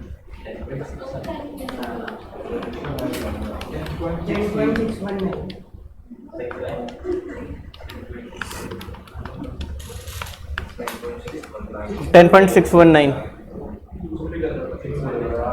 अब सुनो, अगर हम देखें इन तीनों एवरेजेस में जब भी कोई फ्लक्चुएशन पर एक्सट्रीम लेवल का फर्क पड़ता है, 25-100 हो गया, एक ऑब्जर्वेशन एक्सट्रीम लेवल पे चेंज हुई, तो सबसे ज्यादा फर्क किस में पड़ता है और सबसे कम मीडियम ज्योमेट्रिक मीन। हम देखें अगर डेटा अनइक्वल हो तो सबसे ज्यादा क्या होता है, अरिथमेटिक मीन, उससे कम ज्योमेट्रिक मीन और सबसे कम हार्मोनिक मीन। ये भी एक प्रॉपर्टी थी। देखो ये तीनों में ये सबसे ज्यादा, फिर ये, इन तीनों में सबसे ज्यादा ये, फिर ये, ठीक है ना। तो देखा जाए तो हार्मोनिक मीन सबसे ज्यादा वेटेज देता है स्मॉलर आइटम्स को, तभी तो सबसे कम है। तो उसमें आपको अलग से वेटेज नहीं देनी, इसका फॉर्मूला ही इस तरीके से डिजाइंड है कि जब वो आंसर निकाल करके देता है तो वो उस आंसर निकालने के प्रोसेस में वो छोटी ऑब्जर्वेशन को ज्यादा इंपॉर्टेंस दे रहा होता है और बड़ी ऑब्जर्वेशंस को कम इंपॉर्टेंस दे रहा होता है, और इसलिए आपका आंसर बाकियों के कंपैरिजन में सबसे कम आता है इसका। क्योंकि अगर आप छोटी चीजों को ज्यादा इंपॉर्टेंस दोगे तो ऑब्वियसली बात आंसर छोटी की तरफ बढ़ेगा। आ रही बात समझ? और बड़ी ऑब्जर्वेशन को ज़्यादा इंपॉर्टेंस दोगे तो आंसर बड़ी की तरफ बढ़ेगा, ठीक है ना। अब एग्जाम में क्वेश्चन इसमें से बहुत सारे बन जाते हैं। कहाँ गया भाई?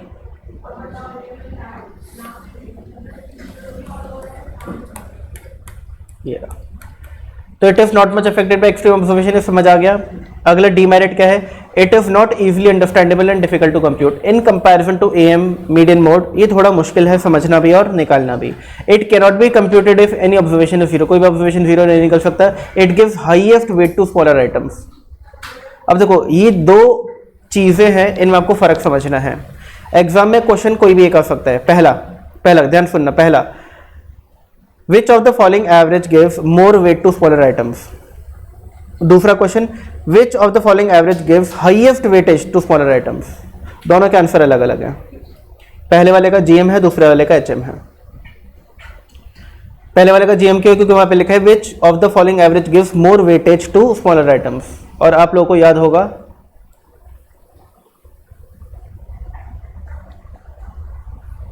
way to use GM में, it is most suitable average to be used when it is desired to give more weightage to smaller items।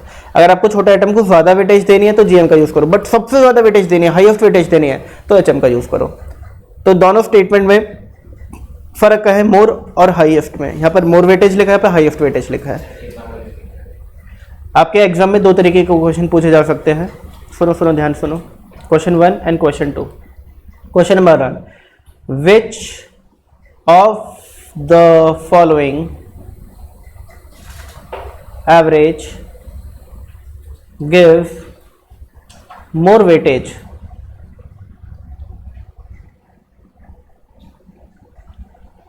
to smaller items?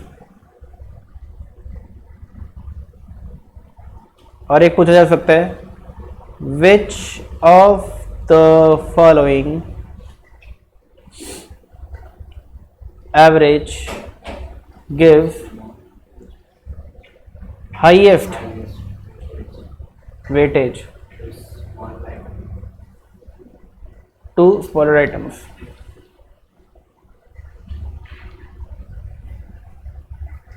ठीक है ना। इसके भी 4 ऑप्शन होंगे और इसके भी 4 ऑप्शन होंगे। इसका कौन सा ऑप्शन सही होगा?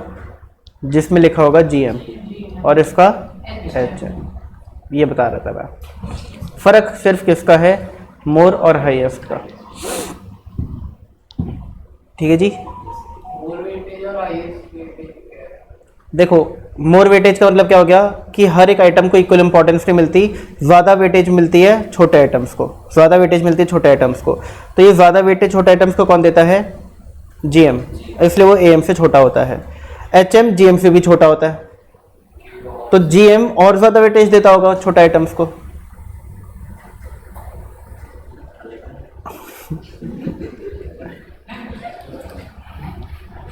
आप मुझे बताइए, कोई नहीं, आ जाएगा, समझ आ जाएगा, ऐसा कोई हार्ड एंड फास्ट वो नहीं है।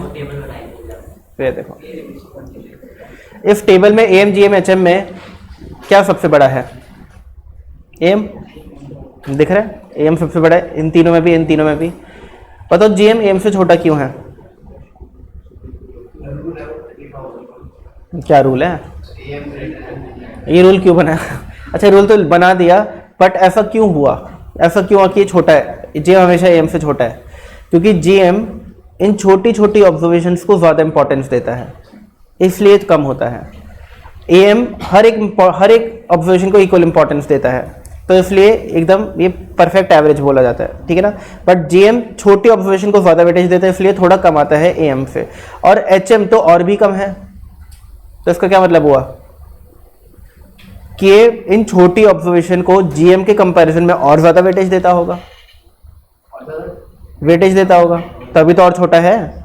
आ रही बात समझ? तो वो मोर और हाईएस्ट का मतलब है कि ये मोर वेटेज देता है, ये हाईएस्ट वेटेज देता है छोटे आइटम्स को। यहाँ पर भी देखो सेम सिचुएशन है, दिख रही है, ठीक है ना। ये AM के कंपैरिजन में कम है, बट ये और ज़्यादा कम है। ये कम क्यों है? क्योंकि AM ने हर एक ऑब्जर्वेशन को equal weightage the, but GM ने छोटी ऑब्जर्वेशन को ज़्यादा वेटेज दी है। HM और कम क्यों है? क्योंकि HM ने छोटे ऑब्जर्वेशन को GM से भी ज़्यादा वेटेज दी है, यानी हाईएस्ट वेटेज दी है। तो वही ये मोर देता है, ये हाईएस्ट वेटेज देता है टू स्मॉलर आइटम्स। समझना मुश्किल नहीं है। आइए जी आइए, आगे बढ़े भाई। यार एक तो एक हो जाता है, समझ नहीं आता कहाँ चला गया।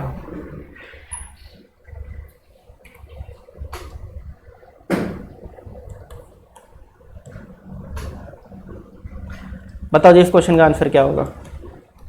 आपको होमवर्क दे रहा हूँ मैं, ये तो मैं अभी करा रहा हूँ जितना हो रहा है, बट आपको सारे क्वेश्चन इस चैप्टर के सारे A to Z होमवर्क में करके आना है। अगली क्लास में सिर्फ इस चैप्टर के क्वेश्चंस होंगे और फिर उसके अगली क्लास में नया चैप्टर शुरू हो जाएगा, मेजर ऑफ डिस्पर्शन। वो चैप्टर एक ही क्लास का है, वो शुरू भी होगा और खत्म भी हो जाएगा उसी क्लास में, ठीक है ना। इस चैप्टर में हाँ जी, इसका आंसर क्या होगा इस एग्जाम्पल का। देखो इसको सॉल्व करने के लिए सबसे अच्छा तरीका है कि आप जो हार्मोनिक मीन की डेफिनेशन है उसका यूज़ करके सॉल्व करो। तो डेफिनेशन क्या बोलते हैं, पहला स्टेप कि जो भी ऑब्जर्वेशंस हैं, ऑब्जर्वेशन क्या है 1, 1/2, 1/3, 1/4 करते करते 1/n। तो पहला स्टेप क्या होता है कि सभी ऑब्जर्वेशंस को रेसिप्रोकल करो। तो 1 का रेसिप्रोकल तो 1 होता है, 1/2 का 2 होता है, 1/3 का 3 होता है, 1/4 का 4 होता है, 1/n का n होता है। फिर दूसरा स्टेप, आप इन रेसिप्रोकल ऑब्जर्वेशन का अरिथमेटिक मीन निकालो। तो 1 + 2 + 3 + 4 प्लस करते करते प्लस n/n। कितनी ऑब्जर्वेशन है n, तो टोटल ऑब्जर्वेशन कितनी हो गई n, ठीक है ना। अब क्या ये sum of first n natural number है, कुछ याद आ रहा है। APGP क्या होता है इसका फॉर्मूला, n + 1/2। ये होता है sum of first n natural numbers, क्या होता है n + 1/2 अपॉन n, ठीक है ना। अब क्या ये n और ये n कट जाएगा, हाँ, तो n + 1/2 बचेगा। अब आखिरी स्टेप क्या होता है कि जो आपका अरिथमेटिक में है इसका रेसिप्रोकल कर दो, तो आपका आंसर आ जाएगा 2/n + 1। समझ आ गई बात। अच्छा क्वेश्चन है, 1 नंबर के लिए पूछा जा सकता है। अगर लिखना है तो लिख लो।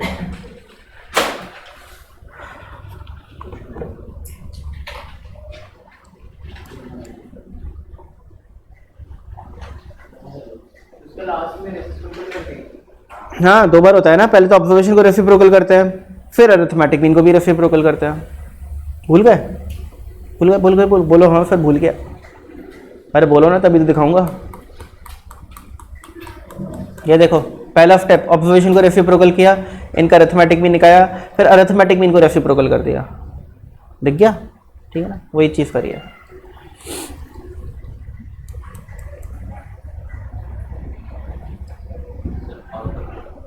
ओह हाँ,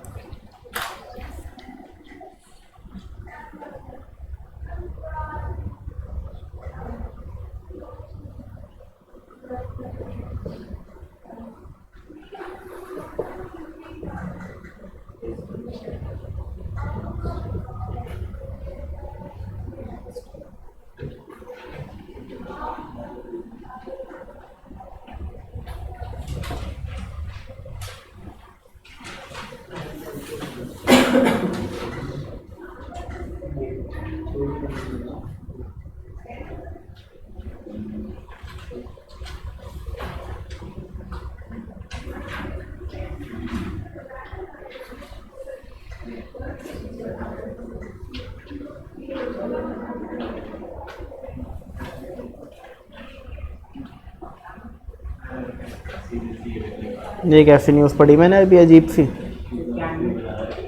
कोई बंदा सेंटी मिलियनेयर बन गया। सेंटी मिलियनेयर क्या होता है भाई?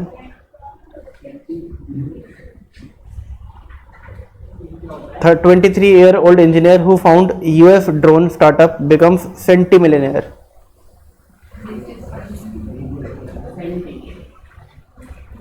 CENT centimillionaire।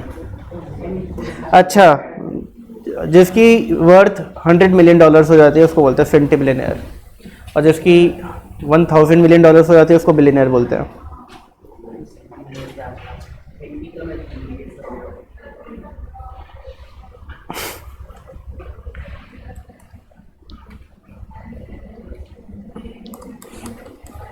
हाँ जी, important.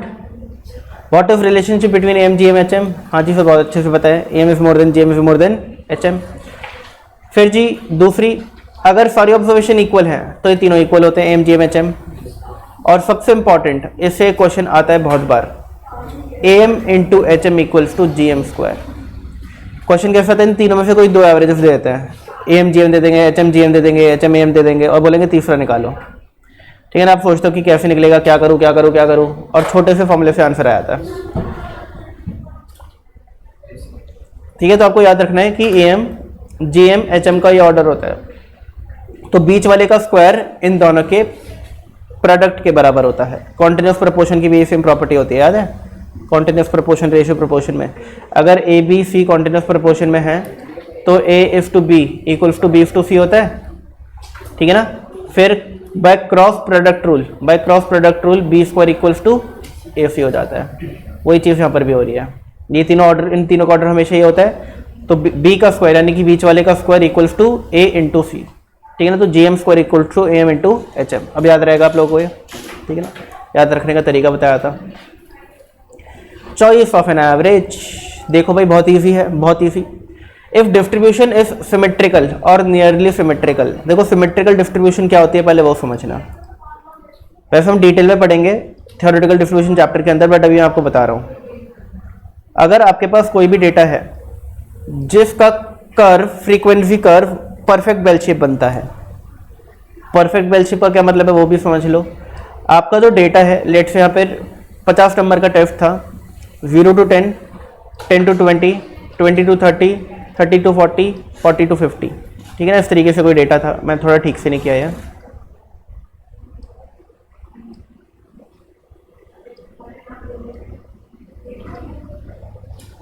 Zero to 10, 10 to 20, 20 to 30, 30 to 40, 40 to 50। चलो ठीक है, अब सुनो, 0 से लेकर के 10, 10 से लेकर के 20, 20 से लेकर के 30, 30 से लेकर के 40, 40 से लेकर के 50 मार्क्स का टेस्ट था। अब यहाँ पर क्या है, ये कर्व ऐसा क्यों बनेगा, कब बनेगा, जल्दी सोचो। ये यहाँ पे फ्रीक्वेंसी होती है, क्या होती है, फ्रीक्वेंसी। अगर 0 से 10 के बीच में कम बच्चों के नंबर आएंगे तो उसकी प्लॉटिंग नीचे होगी। 10 से लेकर के 20 के बीच में बच्चों के नंबर ज़्यादा आएंगे, उसकी प्लॉटिंग थोड़ी ऊपर होगी। 20 से 30 के बीच में हाईएस्ट बच्चों के मार्क्स होंगे, उसकी प्लॉटिंग सबसे ऊपर होगी। फिर 30 to 40 के बीच में कम बच्चों के नंबर आएंगे, उसकी प्लॉटिंग यहाँ पर होगी। 40 to 50 के बीच में कम बच्चों के नंबर आएंगे, उसकी प्लॉटिंग यहाँ पर होगी। तो इस तरीके से मिड पॉइंट की प्लॉटिंग करते हैं हम लोग, याद आ रहा है, मिड पॉइंट्स को प्लॉट कर देते हैं। ठीक है ना, और फिर हम फ्रीक्वेंसी के हिसाब से उसका कर्व बना देते हैं। अगर ये curve perfect bell shape curve है तो हम बोलते हैं कि जो डेटा है वो सिमेट्रिकल है। सिमेट्रिकल कैसे कि, सिमेट्रिकल मतलब क्या होता है, एक जैसा सा। एक जैसा सा मतलब कि अगर हम टॉप से एक लाइन बनाए नीचे की तरफ तो इस लाइन का लेफ्ट साइड और राइट साइड एक जैसा सा दिखे। कैसे दिखा, एक जैसा सा दिखे, तो हम बोलेंगे कि डेटा इज सिमेट्रिकल। ठीक है ना, मान के चलो आप एक के घर में शीशा है तो कुछ कुछ मिरर्स नहीं होते जिसमें हम मोटे दिख रहे होते हैं बट होते नहीं है, कुछ में पतले दिख रहे होते हैं बट होते नहीं है, और कुछ होते हैं परफेक्ट मिरर्स जैसे हम बिल्कुल वैसे दिख रहे हैं। तो जो एकदम परफेक्ट मिरर है वो है, समझ लो, सिमेट्रिकल डेटा, वो है सिमेट्रिकल, एकदम जैसा दिख रहे हैं हम वैसे दिखा रहे हैं। एक हम पतले बट मोटे लग रहे हैं वो हो गया एसिमेट्रिकल, एक मोटे हैं बट पतले लग रहे हैं वो भी हो गया एसिमेट्रिकल। तो एसिमेट्रिकल के अंदर जो ग्राफ बनेगा वो कैसे सा बनेगा, सोचो।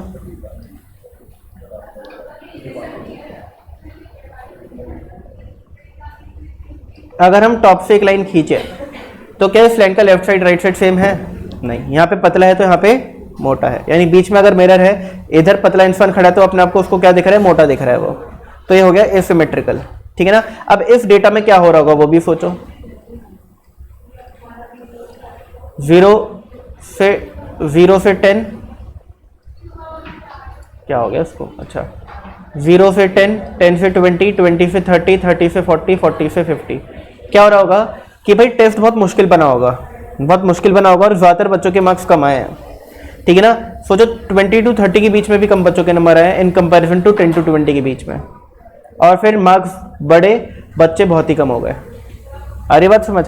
तो इस टाइप का डेटा जो होता है वो होता है एसिमेट्रिकल, जिसमें छोटी वैल्यूज ज्यादा ऑब्जर्वेशंस लेती हैं। छोटी वैल्यूज यानी 0 से 10, 10 से 20 के बीच की जो छोटी वैल्यूज है वो ज्यादा ऑब्जर्वेशंस की है। टेस्ट बहुत मुश्किल बना है, यहाँ पे टेस्ट बनाते एकदम परफेक्ट, जो पढ़ के आया था, जो कि कम बच्चे होते हैं जो बहुत अच्छा पढ़ के जाते हैं उनके मार्क्स ज़्यादा है, जो बिल्कुल पढ़ के नहीं गया था। या फिर ऐसा समझ लो एक परफेक्ट टेस्ट कैसा है जिसमें मीडियोकर क्वेश्चन सबसे ज़्यादा है, बहुत आसान और बहुत मुश्किल कम है, कंपैरेटिवली कम है।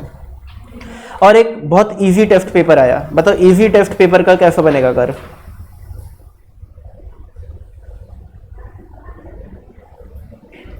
ऐसा सा। 0 to 10, 10 से 20, 20 से 30, 30 से 40, 40 से 50, ठीक है ना। इतना इजी पेपर था कि बहुत कम नंबर बहुत ही कम बच्चों के आ रहे हैं। ज़्यादातर बच्चों के नंबर 30 और 40 के बीच में या 40 के आसपास आए, दिख रहा है आप लोगों को, ठीक है ना, आउट ऑफ 50। तो ये क्या हो गया, बहुत इजी टेस्ट रहा होगा। तो ये डेटा भी क्या होगा, एसिमेट्रिकल, क्योंकि अगर मैं एक लाइन बीच में ड्रॉ करता हूँ फ्रॉम पीक, क्या ये डेटा, क्या ये कर्व एक जैसा है दोनों साइड, नहीं है, ठीक है ना। तो क्वेश्चन ये पॉइंट क्या बोलता है कि अगर आपका डेटा सिमेट्रिकल है, यानी कि आपका डेटा कुछ ऐसा सा है जिसका एकदम परफेक्ट बेल शेप कर्व बनता है, तो आप मीन, मीडियन, मोड किसी का भी यूज कर सकते हो, क्योंकि आप थ्योरेटिकल डिस्ट्रीब्यूशन में पढ़ोगे कि एक परफेक्ट बेल शेप कर्व का जो मीन, मीडियन और मोड होता है वो तीनों सेम होता है, तीनों सेम। यानी अगर आपका एक परफेक्ट बेल शेप डेटा अगर आपका ऐसा डेटा जो परफेक्ट बेल शेप कर्व बनाएगा, उस डेटा का मीन निकालो, मीडियन निकालो, मोड निकालो, तीनों का आंसर सेम आएगा। और अगर आपको एक प्रैक्टिस करनी है चीज, तो मैं आपको एक डेटा दे रहा हूँ और उसका आंसर आप देखना मीन, मीडियन, मोड का तीनों का सेम आएगा। घर पे करना 0 to 10, 10 to 20, 20 to 30, 30 to 40 and 40 to 50। Number of student 5, 10, 15, 10, 5। इस डेटा का मीन, मीडियन, मोड निकालना, तीनों सेम होंगे, ठीक है ना, तीनों सेम होंगे। और ये डेटा क्या है, दिख रहा है, इसका जब आप कर्व बनाओगे परफेक्ट बेल शेप कर्व बनेगा, बनेगा कि नहीं बनेगा, परफेक्ट बेल शेप कर्व बनेगा, ठीक है ना। तो अगर आपका डेटा सिमेट्रिकल हो या नियरली सिमेट्रिकल हो, यानी एकदम ही परफेक्ट बेल शेप हो या हल्का फुल्की कमी हो but almost perfect bell shape के जैसा सा हो, तो आपका मीन, मीडियन, मोड किसी का भी यूज करो, कोई फर्क नहीं पड़ता, क्योंकि तीनों का आंसर सेम ही आता है। If the distribution is very asymmetrical और स्क्यूड, अब अगर डिस्ट्रीब्यूशन आपकी बहुत ज्यादा एसिमेट्रिकल है, यानी कि इस टाइप की है या फिर इस टाइप की है, इसको हम बोलते हैं एसिमेट्रिकल या स्क्यूड, ठीक है ना। तो इन दो सिचुएशंस क्या बोलते हैं कि mean may not be a good average, mean एक अच्छा एवरेज नहीं होता है सिचुएशन में, मीडियन या मोड का यूज करो, मीडियन या मोड का यूज करो, ठीक है। अगला, if the data has unequal class interval, अगर अनइक्वल क्लास इंटरवल है तो मीडियन का यूज करो, किसका यूज करो, मीडियन का यूज करो, without converting into equal classes, आपका आंसर सही आ जाएगा। जैसे मोड है, मोड के अंदर अगर कोई क्लास इंटरवल बड़ा है, ज्यादा बड़ा है, 0 to 10, 10 to 20, 20 to 30, 30 to 50, 50 to 60, तो 30 to 50 वाले को हमें दो इक्वल पार्ट्स में डिवाइड करना पड़ता है, तब आंसर निकालते हैं। बट अगर मीडियन का क्वेश्चन होता ना, तो डायरेक्टली निकाल लेते हैं, आंसर सही आ जाता, आपको कन्वर्जन की जरूरत नहीं पड़ती। तो अगर आपके अनइक्वल क्लास इंटरवल है तो मीडियन बेस्ट एवरेज माना जाता है। अगर डेटा में ओपन एंड क्लास इंटरवल है तो अरिथमेटिक मीन तो निकलता नहीं है, बट मीडियन और मोड निकल जाता है, याद है आपको, मीडियन और मोड निकल जाता है, तो मीडियन और मोड में भी used. If data comprises of rate ratios percentages then GM can be used. अगर डेटा के अंदर रेट रेशियो परसेंटेजेस है over a period of time तो जीएम का यूज करो। और if you are dealing with qualitative data, अगर data qualitative है तो मीडियन या मोड का यूज करो, ठीक है ना। इनकी मेरिट भी थी दोनों की, कि if the data is qualitative in nature then median and mode can be used. Median वाले में मीडियन का जिक्र था, मोड वाले में मोड का जिक्र था। But am GM HM number से डील करता है, इस पे क्वालिटेटिव डेटा का कोई भी रोल नहीं है। एएम जीएम एचएम अगर ओपन एंड क्लास इंटरवल्स है तो आप नहीं निकाल सकते, क्योंकि इन तीनों में ही आपको मिड वैल्यूज चाहिए होती है। एएम जीएम एचएम में आपको क्या चाहिए होती है, मिड वैल्यूज चाहिए होती है, और ओपन एंड डेटा की मिड वैल्यूज नहीं निकल पाती पहली और आखिरी क्लास इंटरवल की। आ रही बात समझ, ठीक है। तो अब ये चैप्टर हो गया फिनिश। आपका होमवर्क है आज का कि सारे क्वेश्चंस करके आने हैं इस चैप्टर के। अगली क्लास में हम सिर्फ क्वेश्चंस करेंगे और फिर नया चैप्टर शुरू करेंगे और नेक्स्ट क्लास में।